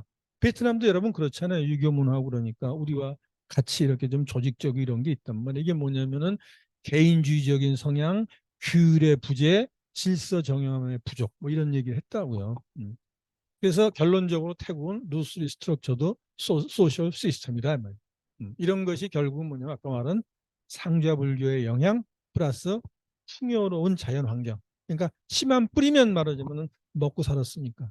태국에 옛날에 우리나라의 세종대왕 같은 분이 있었어요. 람카맹대왕 이런 분이 있었는데 그 사람 그 비문에 보면 그런 게 있어요. 나이나미 카오, 나이나미 플라. 그러니까 논에는 쌀이 있고 그다음에 강에는 물고기가 있다. 그러니까 그게 무슨 말이냐? 비문이니까 이거 사면 비문에 쓰는 거니까 이제 축약적으로 썼는데 그 당시에 있어서의 경제로운 풍요로움을 얘기를 했고 오늘날도 태국 경제적으로 풍요하다는 얘기를 그렇게 얘기를 하죠. 삼모자까지 이제 할 수 있고 그러면서도 인도, 베트남과 더불어서 세계 3대 쌀 상금국의 하나니까 말이죠. 그래서 이렇게 이제 개인주의 태국 사회를 이해하는데 이걸 알아야 되겠다. 두 번째는 권위주의. 여러분 이걸 보면은 이분이 지금 새 왕 아니에요, 그렇죠? 근데 여기 지금 끌어 앉아 있는 분이 누구냐면 지금의 왕비란 말이죠. 왕비. 예, 그러니까 이제 부복제인데 이것이 라마 5세 쭈라롱코랑 또 없어졌어요. 그래서 이게 다시 생긴 거라. 이런 거를 지금 아직도 이렇다 이 말이죠. 그 김영선 총장은 아시겠지만 전에 제가 태국 공주가 비프 그 부산에 그 영화제가 있어요. 그때 이제 그 오셨는데 저도 이제 그걸 갔어요. 그랬더니 그 우리 대사님이 예, 주한 태국 대사님 빨리빨리 오라고 하더니 이렇게 무릎 꿇으려고 그러는데 이게 결려가지고요. 여기가 막 결려가지고 그러는데 어우 저 사람도 아직 뭐 저거 철저하게 그러니까 저게 행동에서 사실 나오잖아요. 사람의 생각이라는 게 행동에서 그러니까 저런 정도고 아까 말한 이것은 특히 브라마니즘의 영향이 강하다. 아직도 이게 강하다. 그러니까 장유유설이라든지 이런 거 여기 상당히 강하단 말이죠. 그러니까 예를 들어서 뭐 까우클라이당 뭐 해서 학생들 가서 왕 뭐 어떻게 되라 하고 막 데모 그러면 집에서 혼나요 정말로. 거기서는 이해를 못하는 거지 부모 같은 경우에 너 어떻게 아버지한테 그럴 수 있냐 뭐 그런 식으로 생각을 하니까 전에 어떤 그 방콕에 있는 대학 교수인데 여성분인데 그분이 부산에 와가지고 발표하는데 영화 발표를 했어요. 근데 제가 토론하는데 태국 영화의 발전에 있어서 크게 저해되는 그 요인 중에 하나가 소재가 이게 상당히 제한돼 있잖아요. 그러니까 군 못 쓰고 왕실 못 쓰고 그 얘기를 했더니 왕실에 대해서는 뭐그 젊은 분이었는데 그 얘기를 딱 하더라고 아버지를 욕할 수는 없는 거다. 그러니까 자, 그다음에 권위주의 이제 가치관 중에서는 이런 가치관의 탐분 아까 말했죠. 그것은 공덕사키라고 그랬고 그 다음 페이지에 그다음에 이제 공덕사키죠. 그러니까 이 사람들 아주 철저하죠. 제가 거의 한 뭐 20년 됐어요. 근데 그 태국 학생들이 그 우리 대학에 3 플러스 1가 교환 학생들이 있어요. 이 학생들 데리고 제가 젊었을 때는 그 경주를 갔어요. 불국사를 갔더니 그 기와 파는 거 있잖아요. 불사 기와 뭐 10,000원씩 내고 하는 건데 그게 적지 않은 돈인데 그런 거 막 저걸 하더라고. 그다음에 보시암 여러분들 이런 데 절에 가서 보시암에 돈을 그렇게 많이 집어넣으시나요? 근데 그 사람들이 1,000원이라도 집어넣는다. 그러니까 거기는 소액 다수야. 우리가 지금 크게 먹으려고 안 그런다고. 소액 다수. 이런 게 아주 잘 돼 있어요. 여러분 와포라는 데 있죠. 그 와상으로 유명한 데 가보면 거기 항아리에다가 집어넣는 게 일밭에 한 4분의 1 정도씩 집어넣는 거 있잖아요. 돈 놓고 돈을 팔잖아요. 그렇게 작지만 하여튼 그런 식으로. 우리 같이 그렇게 안 하고 여기서는 십시일반으로 하는. 그러니까 여기서도 저도 이제 관련된 게 있었지만은 여기서 보면은 한국에서도 태국 그 절이 있어요. 근데 대개 10명 내지 20명 정도, 10명 조금 더, 10명, 10여 명 정도의 신도만 확보하면은 먹고 산다고. 그 스님이 먹고 산다. 그럼 그 사람은 철저하니까. 자, 그다음에 이제 남자이라는 것은 이제 남은 물이에요. 근데 인정이라는 거죠. 인정. 그래서 여기 보니까 이거 재밌게 표현해놓은가. 태국에서 인정이라는 거 차가운 물 주는 거 아니겠어요? 더우니까. 미남자이라고 썼네. 인정. 불교에 가르친 자비로움 같은 것이다. 그다음 마이벨라이는 천만에요. You are welcome. 그러니까 여기 뭐 Do you want the last slice of pizza 그랬더니 Yes, please. 그다음에 마이벨라이카 그러잖아요. 속마음과 겉마음이 다른 거니까 일본어로 우리가 혼내 다때마에 그런 얘기 하잖아요. 그러니까 뭐 난 괜찮아요. 근데 속으로 안 그러는 거 뭐 동양적인 그 미덕일 수준 이런 게 또 강하다. 그다음에 짜이엔이라는 것은 옌이라는 건 작업되는 이고 짜이는 이제 남짜이 짜이는 이제 마음이란 말이죠. 그러니까 이거는 이 느긋한 거. 그 짜이 런은 덥다니까 우리 같이 성질이 이제 빠른 건데 성질이 빠르고 조금 저건 과격하고 그런 측면이 있는데 여기는 그렇다 짜이엔이다 말이에요. 짜이엔 이런 것을 이 사람들 이게 상당히 그 짜이엔이 우리보다 훨씬 더 우리가 볼 때는 막 느려 터진다 뭐 그러는데 이제 이런 것이 결국은 어떤 이제 불교적인 덕목 같은 데서 어, 어, 나왔다. 근데 우린 말을 해도 이제 그런 게 좀 많은 것 같아요. 뭐 빨리빨리 뭐 그런 얘기 많이 하잖아요. 그러니까 그 사람들도 그 말 다 알아요. 태국 사람들이 빨리빨리. 옛날에는 제가 젊었을 때 갔을 때는 사랑해. 맥락 없이 갑자기 사랑해 그런 거 있잖아요. 사랑해. 그 다음에 가니까 빨리빨리. 그 다음에 나온 게 세게 세게. 마사지 받는데 한국 사람이 세게 세게 얘기를 하더라. 근데 한 번은 어떤 외교관 분을 만났는데 뭐라 그러냐면 먹고 죽자 그러더라고. 근데 내가 너무 깜짝 놀라서 어디서 배웠냐니까 그냥 왜 술 좋아하는데 술 먹다 보니까 그 얘기를 하더라고요. 먹고 죽자. 뭐가 무서워? 뭐 이런 얘기를 이 양반이 배웠더라고.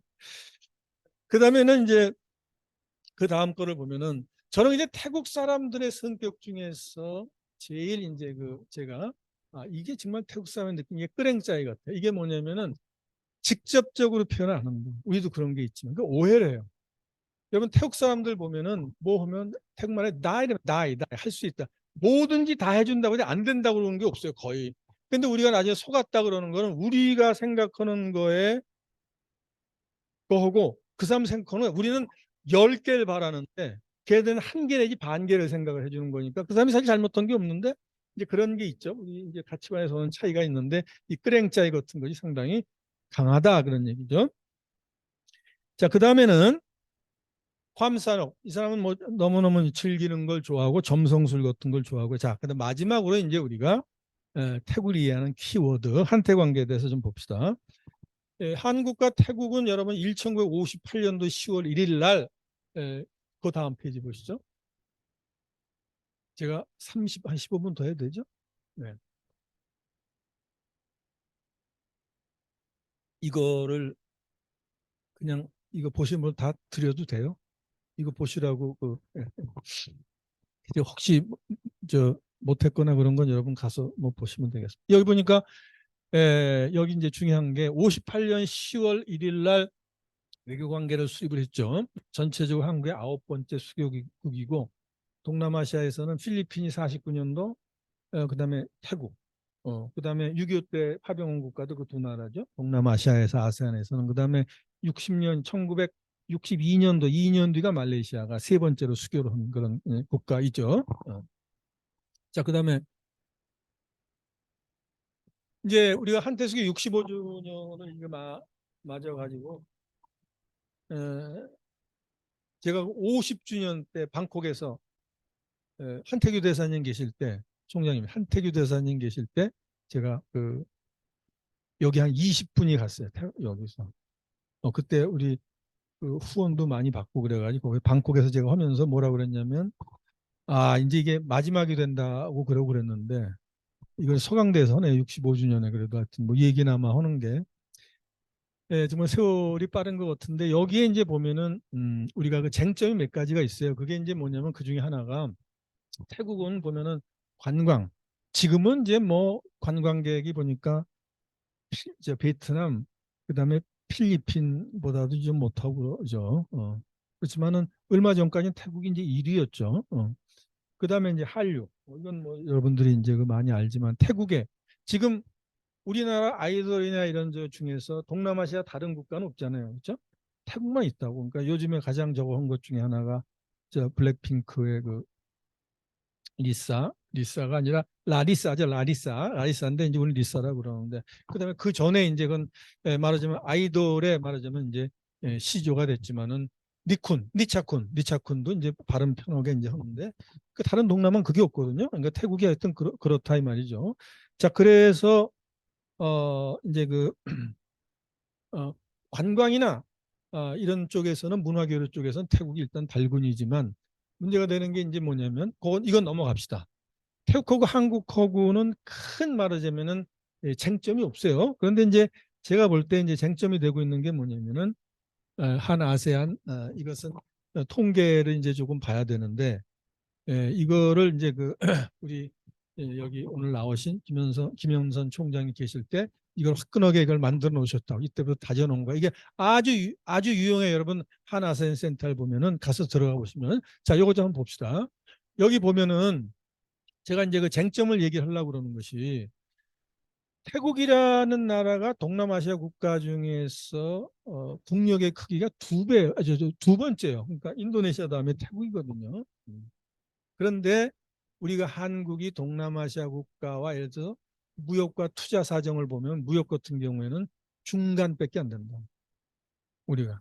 자, 그러면 그걸 봅시다. 여기에 회원국의 무역량 4번을 눌러보세요. 4번. 한국과 아세안 회원국의 무역량. 자, 이걸 보시니까 여러분 어때요? 우리가 무역량이 보니까 베트남이 뭐 엄청나게 많죠? 그러니까 어떻게 보면 요즘엔 동남아는 베트남을 넣으면은 별 의미가 없는 것 같아요. 이 숫자로 베트남을 빼고 얘기를 하든지 그래야지. 자, 이렇게 되는데 보니까 태국이란 나라가 여기 지금 보라색 두 번째 있는 거 아니에요? 그렇죠? 그러니까 중간 정도밖에 안 된다. 그러니까 무역량을 좀 늘릴 수 있는 그런 걸 우리가 좀 생각해 보겠다는 걸 생각을 하고요. 쟁점 중에 하나가 제가 볼 땐 그거고 그 다음에 투자를 한번 봅시다. 투자. 태국은 아까도 말씀드린 바와 마찬가지 인도네시아 다음으로 국력이 이제 큰 나라인데 여기 보니까 여러분들 여기에 그 투자 보니까 여기 보라색 태국 밑에 있는 나라가 이제 뭐냐 여기 이제 뭐 필리핀도 나오고 그랬지만 필리핀 같은 경우에 지금 이제 들어간 거고 전에 같은 경우는 라오스하고 말하자면은 브루나이밖에 없어요. 태국 밑에 있는 나라. 그러니까 라오스하고 브루나이 분들한테는 좀 미안할지 모르지만 사실 뭐 이 국력이나 이런 거 비교가 안 되는데 투자가 이렇게 낮다 이거죠. 이런 게 문제라 이걸 뭐 항상 얘기를 하지만 이게 이제 고쳐지지 않고 그러는데 뭐 여러 가지 이제 이유가 있죠. 이따 우리 이따가 시간이 있으면 좀 얘기를 해보기로 하고요. 근데 그런 게 이제 두 번째 쟁점이 된다. 자, 그다음에 이제 거기서 봅시다. 다시 하나 봅시다. 앞에 이제 가서 투자 아니 아까 그거 나온 거 무역 투자 거기 나온 거. 그거 한번 눌러보세요. 그 다음에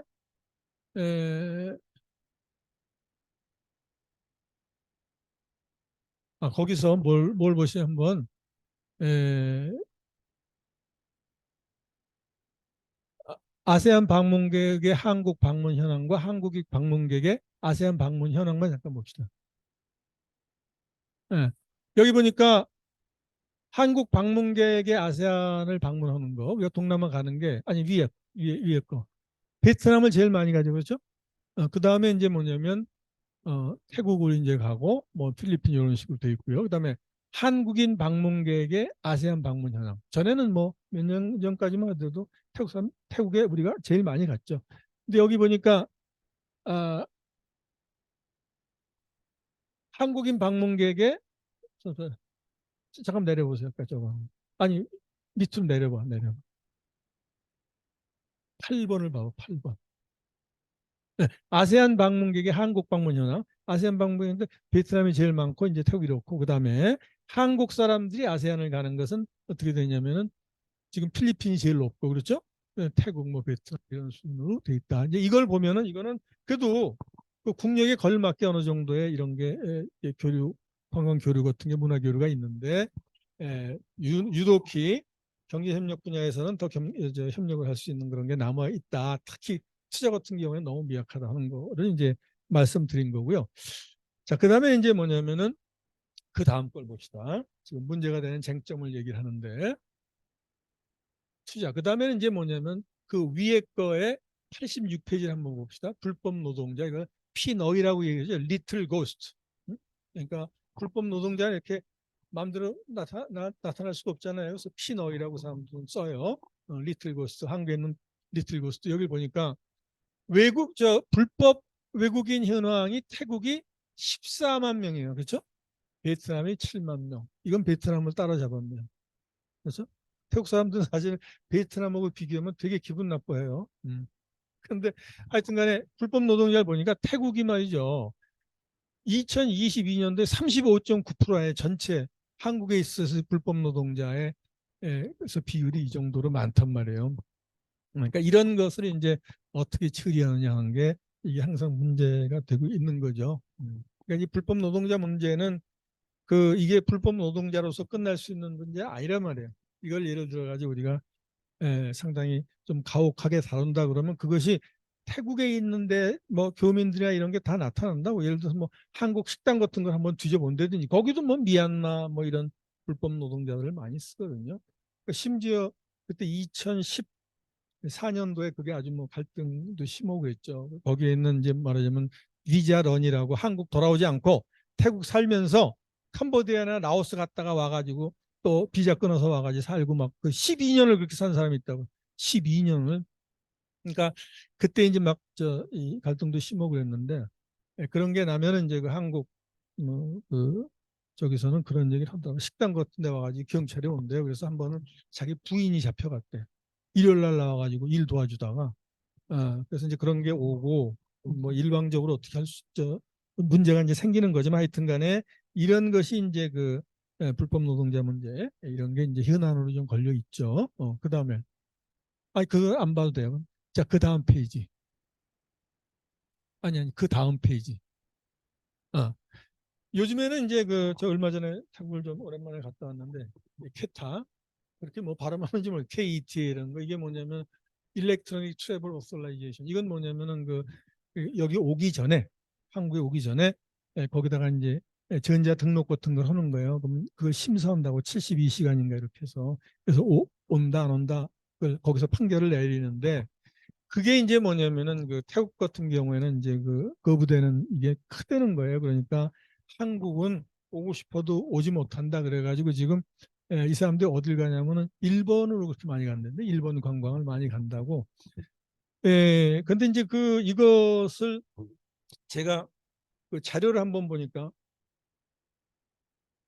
케타를 시작할 때부터 지금까지 보면 이거 했다라고 그래가지고 불법 노동에 크게 준 게 아니에요. 그래서 이건 좀 문제가 있고 이게 이제 물론 외교부 그다음에 뭐 지금 문화관광부인가요? 이름도 하도 바뀌어서 문광부 그다음에 법무부 입장이 이게 다르단 말이에요. 그래서 이거를 이제 그 태국에서는 이게 좀 문제가 되는 것 같다. 이걸 뭐 없애야 되는 거 아니냐 뭐 등등 뭐 이런 얘기를 좀 하고 있는데 명분상 또 이게 보니까 뭐 14만 명의 불법 노동자가 있기 때문에 이제 그런 문제도 생각을 안 할 수 없고 하여튼 그런 문제가 있다는 거죠. 자, 그다음에 이제 보시죠.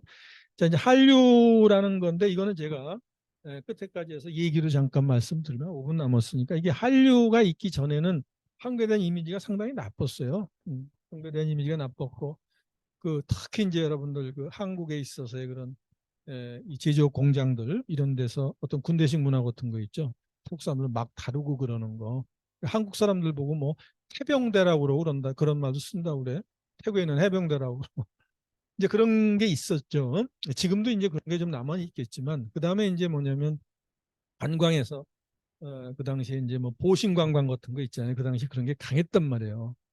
이런 거에서 오는 한국의 어글리 코리안의 이미지 같은 게 상당히 강하다가 이것이 이제 한류가 되면서 이런 게 완전히 없어지진 않았지만 역시 한류가 되고 난 다음에 상당히 바뀌고 긍정적인 그런 이미지를 많이 갖게 된 것은 사실이에요. 우리가 혐한류는 없냐 뭐 그런 얘기도 하고 그러잖아요. 근데 그게 뭐 아주 없진 않지만은 한국 사람들 이 사람들이 상당히 한류의 영향으로 좋아한다. 이제 그런 얘기를 썼는데 요거 하나만 제가 조금 보면 12페이지만 하나 보고 갑시다. 근데 이제 제가 그 태국의 그 교민들에 관련된 책을 하나 쓴 게 있어요. 근래에 거기서 그 인터뷰를 제가 그때 상당히 좀 많이 했는데 이거 인터뷰를 많이 했는데 자 아니 그 다음 해보세요. 훨씬 뒤인데 요즘은 그러면 그런 게 없느냐? 그런 건 아니다. 또 다음 아 이거 요즘의 모습을 적은 거예요. 요 몇 년 전에 요 몇 년 전의 모습인데 자 한류 때문에 뭐 다 저거 됐지만 그 좀 좋은 이미지를 우리가 상당히 그 많이 회복하고 좋게 됐지만 이게 나는 한국 관광객과 가이드들의 추한 모습을 가끔 목격하고 있다. 한국 사람이에요. 한국 사람을 제가 인터뷰 한국 남자들의 마초 근성은 20, 30대들의 수쿠미 12 한인 상가 몰려 있는데 반문화에서 볼 수 있다. 대부분 가이드나 자유여행객이다. 이들이 한국 남성의 이미지에 먹칠하고 있는데 그 맞은편은 한국 문화원이 있다. 여자를 돈으로 사는 문제는 세상을 같이 해서 나는 내가 태국 여자 결혼 이 사람은 태국 여자랑 결혼한 사람이야. 여자가 사귄다는 걸 눈으로 바라볼지 어떤 눈으로 바라볼지 못해서 같은 또래 한국 남자들과 어울리지 않는 편이다. 어떤 날 가봤더니 유난히 막 이런 걸 갖고 찍고 그런 사람도 있더라고. 이제 그 뭐야 저 유튜버들 뭐 찍었는데 그런 게 아주 없어진 건 아닌데 좀 조심해봐야 되겠다 이제 그런 의미에서 말씀을 드린 거고 자 그다음에 넘기고 자 우리가 이제 중요한 게 한국 5분만 더 할게요. 우리가 한국 사람들과 태국 사람들은 서로 상호 어떻게 바라보냐 하는 건데 여기 나와 있는 건 여러분 사실 뻔한 얘기가 아니라 제가 그 사람들과 매 차례 그 인터뷰를 하고 해서 갈고 닦아서 이거 제가 여기다 하는 거니까 태국이 정말 이렇네. 이걸 한번 특히 우리 박 이사님은 한번 보십시오. 아니면 저한테 말씀하시고요. 자, 그 다음에 넘기세요. 그것만 또 넘기세요. 떠넘기고. 어. 제가 그 한테 비즈니스 설문조사라는 걸 했는데, 어, 음, 요게 이제 마지막. 한국 사람들은 어떻게 보냐 그런데 먼저 태국인이 바라본 한국인은 어떠냐. 이거는 제가 설문조사도 하고 인터뷰도 하고 그랬는데 이런 거죠. 성실하다, 팀워크가 좋다, 업무욕 강하다, 계획성 있다, 가정보다 회사 업무 우선시한다, 소리가 크다, 감정적이다, 성격이 급하다, 일할 때 자주 야단을 친다. 바라는 대로 빨리 일을 해야 한다. 이게 구어체도 있고 좀 생경한 말도 있지만 제 그대로 거의 적었어요. 그다음에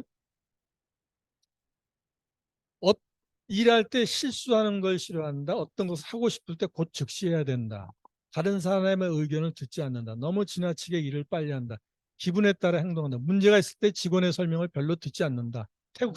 태국 사람들의 태국인을 무시한다. 가끔 회의장에서 한국어로 얘기하면서 자기들끼리 합의하고 아무것도 말해주지 않는다. 이거 오해되는 것 중에 중요한 거 하나가 제가 볼 때는 의사소통이 안 돼서 막 소리 지르고는 그런 게 강하다고. 그 사람들하고 영어 한다고 뭐고 잘 되는 것도 아니고 그래서 이런 게 좀 있다 하는 거고요. 자, 그다음. 자, 한국인의 눈으로 바라본 태국인은 어떠냐? 그러니까 서로 좋아하긴 좋아해요. 그런데 하여튼 공과 사를 구분하지 못한다. 태국 사람들 사소한 이유로 아무렇지도 않게 결근한다. 일을 할 때 느긋하다, 자존심이 강하다, 급한 일을 마치지 않았는데 퇴근 시간이라고 퇴근한다. 근면성과 성실성에 문제가 있고 퇴근 시 태국인은 대체 책임감이 없고 수동적이다. 반복적 실수에 대해서 미안하거나 죄책감을 느끼지 않는다. 의중을 알 수 없다. 무슨 아까 끄랭짜이라는 거. 자, 그다음 책임을 태국 사람들은 책임을 많이 회피한다. 개인 업무 이외의 일을 하려 하지 않는다. 다른 일 한국 사람들은 야 요거 해와 그러면 이만큼 해오는데 태국 애들은 요거 해라면 딱 보고 할 뿐만 아니라 시간 되면 그냥 놓고 간다고 말이죠. 본인의 실수나 잘못에 대해 인정하지 않는다. 자기 의사 표현이 부족하다. 업무 때 협력해서 하지 않는다. 함께 같이 하자는 의미를 이해 못한다. 회사에 대한 애착심이나 자기가 하는 일에 대한 자부심이 없다. 책임감이 전혀 없고 책임감을 가지고 소신껏 하도록 여건을 만들어 주어도 두려워한다. 자신의 잘못이 있어도 사과나 인정을 하지 않는다. 사고나 문제를 일으켜도 웃는다. 이거 겸연쩍어서 우리도 그렇잖아요. 그다음에 무조건 모르겠다고 답하는 노력하지 않는다. 업무 지시를 받고 타당한 이유도 없이 무조건 안 된다, 불가능하다라고 얘기한다. 실수에 관해서 인정을 잘 안 하는 편이다. 자, 그다음 오늘 해야 할 일을 내일로, 이번 주에 해야 할 일을 다음 주로 미룬다. 한국인이 일을 할 때 급한 일과 나중에 처리될 일을 구분해서 급한 일부터 처리를 하는데 태국 사람들은 본인이 현재 하고 있는 일부터 처리하고 다음 일을 시작한다. 미팅 시간에 늦는다. 급한 일이라고 해도 서두르는 기색이 없다. 문제를 해결하려는 태도를 딱히 보이지 않는다. 융통성 부족으로 시키는 것만 한다. 직업 선택에 돈을 중시한다. 이직률이 높다. 여러분 태국은 뭐 이 실업률이라는 게 거의 뭐 우리로 치면 거의 없는 거나 마찬가지잖아요. 그러니까 그 어떤 사람은 심지어 한국 음식점에 있는데 그 조금 전에 봤는데 옥두애가 이거 어디 가냐 그만두고 갔다고 말이지. 또 며칠이니까 그냥 왔대요. 다시 시작한다고. 우리는 적어도 이제 그만두면 얘기는 하잖아요. 한국 사람들은. 자, 그다음에 이제 오늘 해야 할 일을 이제 됐습니다. 그다음 그래서 이제 이렇게 뭐 차이가 나고 그러는 것 같은데 제가 이제 인터뷰한 바에 의하면은 그 나라에서 성공한 한인들, 그러니까 지역의 문화를 좀 이해하는 분은 이런 말을 했어요. 마지막엔 제가 이제 이런 문화적인 갈등 이런 걸 쓰다가 마지막에 이렇게 마무리했는데 한국 사람이나 태국 사람 이분이 50년 태국 50년에서 성공한 분인데 자기가 볼 한국 사람이나 태국 사람의 그리 차이가 없다고 생각한다. 한국인은 배려가 없다. 목표 지향적이며 과정을 중시하지 않는다. 목적을 위해서 수단을 가리지 않는다. 갑질이 심하다. 빨리빨리가 장점이지만 사건 사고 많이 난다. 직설적이다. 눈치가 빠르다. 이에 비해서 이번에 태국 분하고 또 결혼도 했어요. 태국 사람은 간접적이다. 자기 입장을 드러내지 않는다. 한국과 달리 축구로 치면 옵사이드하는 경우가 많지 않다. 그러니까 자기 적을 지키는데 우리는 오버하는 게 있잖아요. 그다음에 남의 사생활을 간섭하지 않는다. 우리는 좀 간섭해요. 태국 사람 보고 게으르다고 하지만 게으름은 인간의 본성 아니겠냐. 인간이 서 있으면 앉고 싶고 앉으면 눕고 싶은 게 당연하다.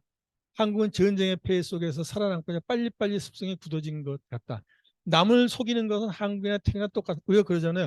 아, 뭐 태국 가면 운전사들이 무지무게 속여 그러는데, 아, 그것도 아니다 말이지. 똑같다. 태국 사람은 눈치가 빠르지 못해서 발각이 되기 쉽다. 암산이 늦자.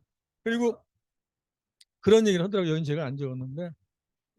이게 뭐 이 사람들이 뭐 운전사가 속이고 그런 데인가. 아유, 한국 사람들 큰 걸 더 속이니까 큰 거 사기치고 그러는데 그까짓 거면 이제 그런 식으로도 얘기를 하고 긍정적으로 이제 말씀을 하는 것으로서 서로 양국 간에 있어서 그 상호 인식에 대해서 제가 말씀을 드렸고요. 자, 그럼 마지막 페이지 봅시다. 아, 이게 이제 태국에 제가 인터뷰를 하면서 이런 얘기를 해서 대한민국이라는 말을 대한민국, 태국 플러스 대한민국. 그래서 딱 맞아 떨어지는 것도 이만큼 뭐냐면은 양국 간에 있어서 우호적이고 친근감을 높이고 그런 게 사실입니다. 지금 태국이 지금까지 이제 한때 수교에 있어서 지금까지 있어서 어떤 문제점, 쟁점에 대해서 저 나름대로 정리해봤고요. 오늘 이제 제가 1분만 더 말씀을 드리면 크게 이제 세 가지를 말씀을 드렸어요. 그래서 태국 우리가 이해하기 위해선 뭘 해야 될 것인가 해서 첫째는 정치 외교적인 측면에서 우리가 알아둬야 될 것, 그다음에 사회 문화적인 측면에서 또 알아둬야 될 것, 마지막으로 한때 관계에 대해 있어서의 쟁점이 되는 것이 무엇인가를 살펴보겠습니다. 네, 여러분들 강의 들으셔서 고맙습니다.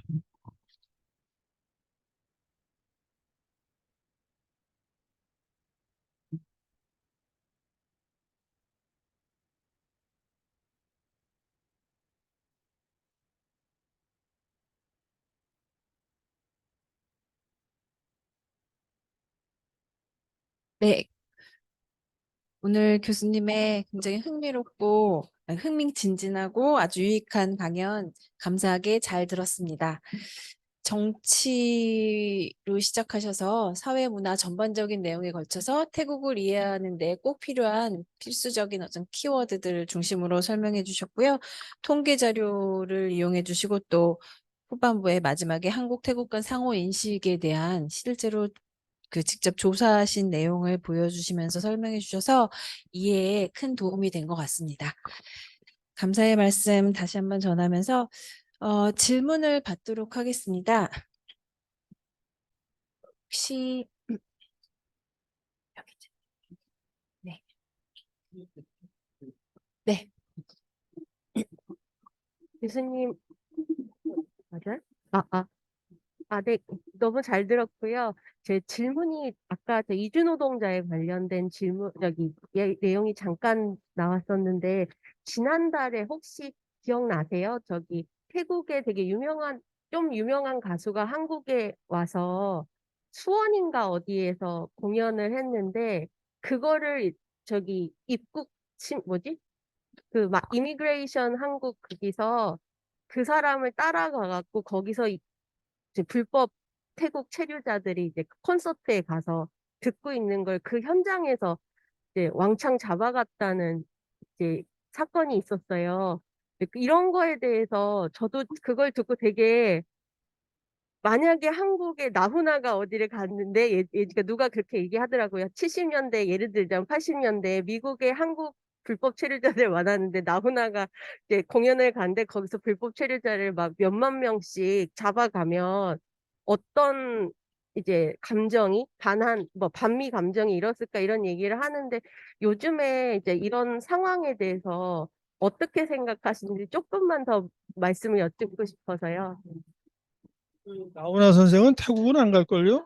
그게 아니고 누가 그 예로 네, 미국인 저도 신문 기사를 읽은 적인데 그러니까 태국의 가수가 여기서 노래를 저걸 했는데 어떤 지방에서 거기에 태국 사람들이 와서 들었잖아요. 그러니까 초청을 했던 것 같아. 그런데 그거를 와서 잡아갔잖아요, 여기서. 그러니까 어떻게 보면 지금 좀 한국적인 그런 발상이 아닌가 싶은 생각이 좀 들어요.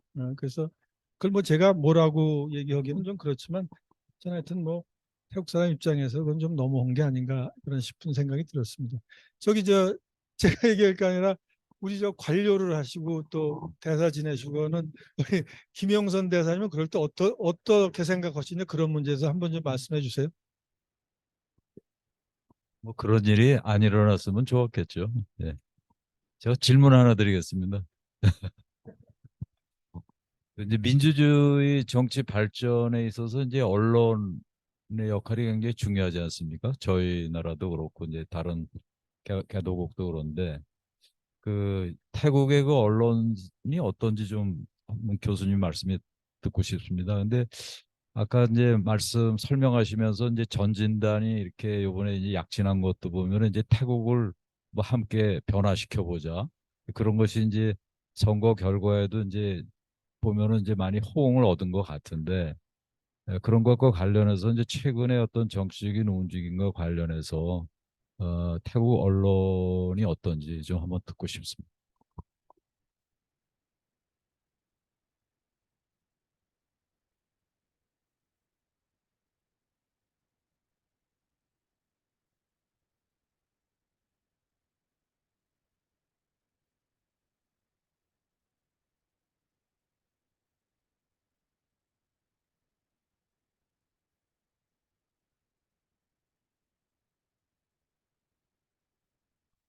금기시되는 게 이제 왕실이거든요. 군도 이제 조금 그렇고 근데 뭐 예, 군에 대해서 이제 어느 정도 얘기를 하고 근데 이제 이게 좀 저는 바뀌었다고 좀 생각을 해요. 뭐냐면은 옛날에 그 태국 신문을 보면은 그 누가 예를 들어 가지고 뭐 리지 메제스티에서 왕실 모독을 했다라고 그러면 그 사실만 나왔거든요. 사실. 그러니까 그렇지 왜 이 사람이 왕실 모독죄에 걸렸다는 것 자체가 안 나왔었어요. 그다음에 그거 자체가 문제가 될 수 있는 거니까. 그러니까 지금도 뭐 그게 자유롭게 이제 그런 그 문제를 다루지는 않지만 하여튼간에 그런 문제에 대해서 과거부터 조금 좀 낮았다라고 하는 그런 그 생각을 하고요. 그다음에 이제 제가 아까도 그 말씀드렸지만 어떤 그 로컬리 기자였어요. 그 친구랑 이제 팀장급 이상 되는 사람이니까 이게 좀 전반적으로 보고 그런 사람인데 얘기를 하는데 그 왕실 문제나 이런 데 대해서는 상당히 그 강력하다. 그러니까 그 뭐 지금 뭐 나가라 뭐 그렇게 얘기도 하고 그러지만은 일부에서 그건 뭐 어림도 없는 거다. 어느 때보다도 강하다. 심지어 과거에 우리 아까 우리 탄마라차 얘기하고 존경을 받았던 일정 부분 존경받았던 품평국왕보다도 이건 뭐 강력하다. 이제 그런 얘기를 듣고 그다음에 저는 저 이런 얘기하면은 좀 여러분들 예, 너무 옛날 얘기라 그렇지만은 제가 처음에 1986년도에 그 치앙마이 대학에 좀 있었거든요. 그때 갔을 때는 어, 국왕에 대해서 얼마나 저도 궁금했겠어요. 어떤 누구도 그런 얘기를 안 하는 거예요. 나쁜 얘기. 정말이냐고. 이제 사석에서 술 한잔 먹고도 얘기를 안 하냐고. 정말로 안 한다. 그게 정말 못 듣는데 지금은 뭐 사회 분위기가 그건 아닌 것 같아요. 얘기들 하죠. 나이 먹은 사람들이 아무래도 좀 그렇지만 뭐 젊은 사람들은 뭐, 예, 그건 좀 달라진 것 같습니다. 예.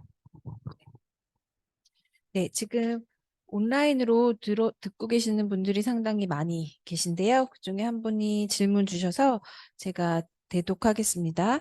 부산외국어대학교 아세안연구원 박한솔 선생님께서 질문해 주셨는데요.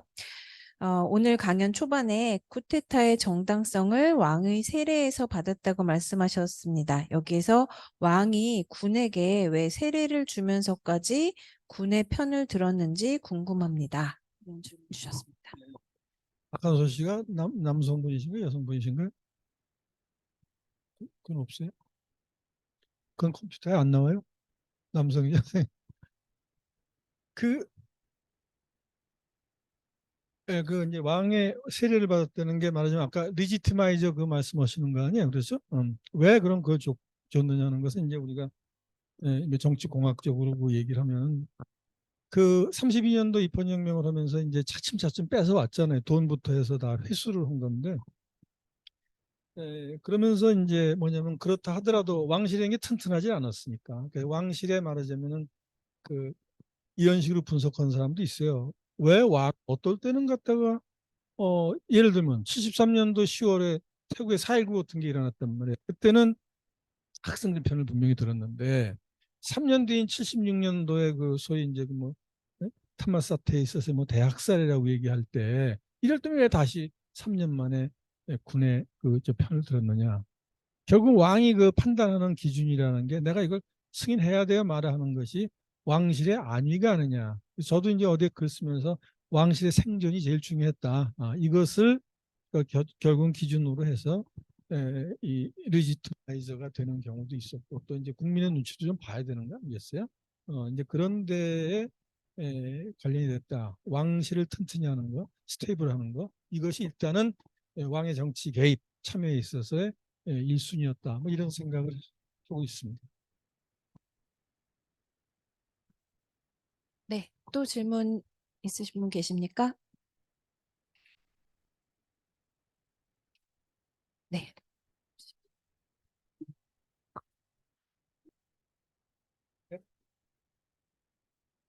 이스라엘에서 지금 태국 사람들이 많이 좀 죽고 지금 미국하잖아요. 근데 이제 이스라엘에서 태국 그 농민들이 가서 집단 농장에서 일을 많이 하잖아요. 그 문제 때문은 어떻게 보시나요? 귀국하고 막 그러는데 거기에 제일 많은 그 농민 그 농장에 가는 분들이 태국 사람들인 것 같다. 그 얘기 들었거든요. 많이 있다. 예. 이 문제에 대해서 좀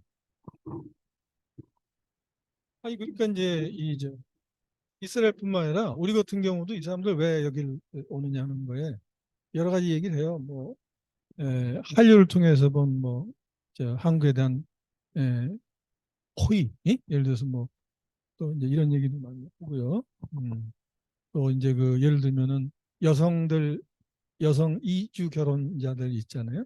이 사람들이 물어보면 이제 TV나 이런 걸 보면서 한국의 그 주인공이 건사했다 이거죠. 또 우리 제가 인터뷰한 데 그런 게 나와요. 그 한국인 회사에서 일을 하는 걔들은 뭐냐면 한국과를 졸업한 학생이에요. 한국 좀 안 친구인데 자기가 이제 한국 회사에서 하면서 놀랬던 게 뭐냐. 한류를 통해서 이제 긍정적인 이미지도 있지만 이 사람이 놀랬던 게 뭐냐면은 그 부장이 말이지 뭐라고 그 자기를 비난 말도 안 하면서 막 계속해서 저 사무실 돌면서 고함을 지르면서 막 주먹으로 이걸 막 치더래요. 그러니까 말도 안 되고 그러니까 이거 보여서 그래서 자기가 봤던 TV에서 봤던 우리 부장님의 모습하고 너무 다르더라. 뭐 그런 얘기도 하고 그러는데 근데 좋아서 이제 그래도 뭐 여기 왔단 말이죠. 노동자도 그렇지만 결국 이제 경제적인 동기 아니겠어요? 이스라엘도 그렇고. 그래서 그 이스라엘도 보니까 3배 내지 5배가 높다고 그러네요. 그 페이 받는 거예요. 5배인가 하여튼 얘기를 하더라고요. 3배 정도 될 겁니다. 3배 이상이 되고. 우리도 여기 지금 마찬가지죠. 누가 이제 우수 얘기로 그 얘기를 하더라고요. 저는 이제 부산이니까 그 김해 이런 데 좀 많이 있거든요.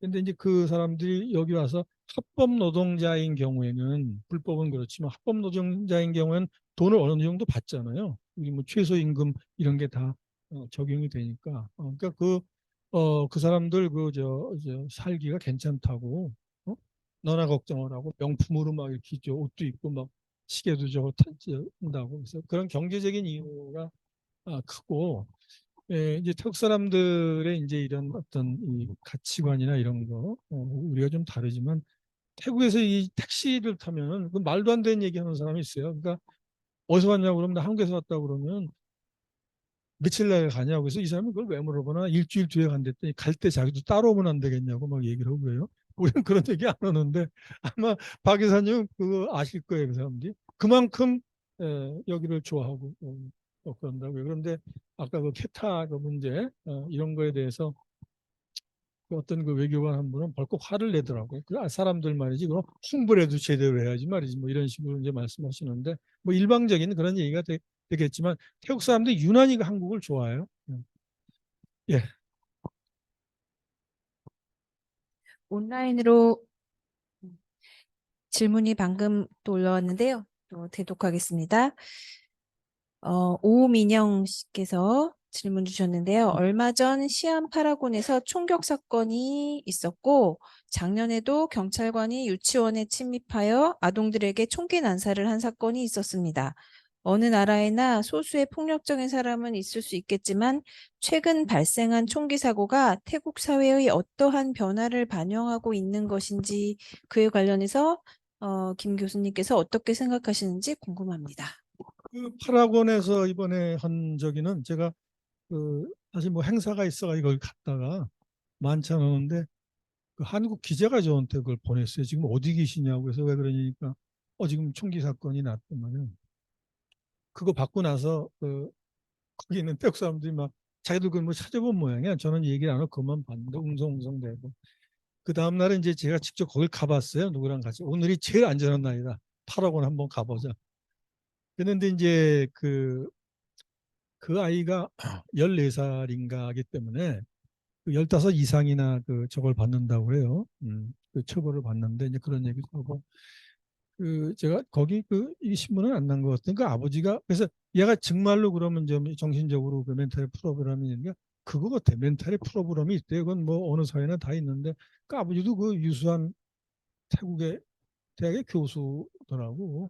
교수 자체가 좀 이상한 사람도 많이 있죠. 있지만 하여튼 간에 그 멘탈 프로브럼인 것 같고 그다음에 뭐냐면 태국은 총기 소유할 수 있잖아요. 그리고 특히 이제 뭐냐면 지금 남부에서 무슬림들하고 저걸 호구면서 거기 이제 남아도는 거.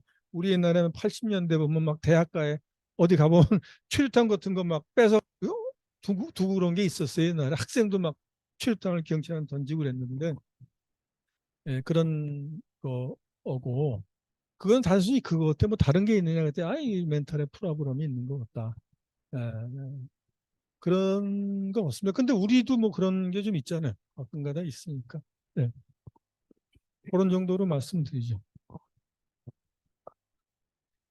네. 또 질문 있으십니까?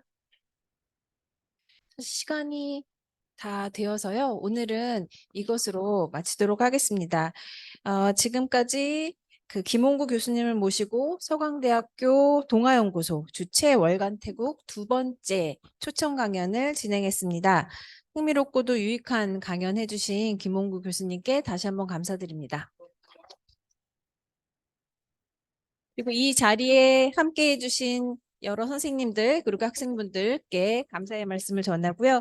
또 오늘 이 현장에는 못 오셨지만 줌으로 온라인으로 함께 해주신 여러분들께 감사의 말씀 또 전합니다.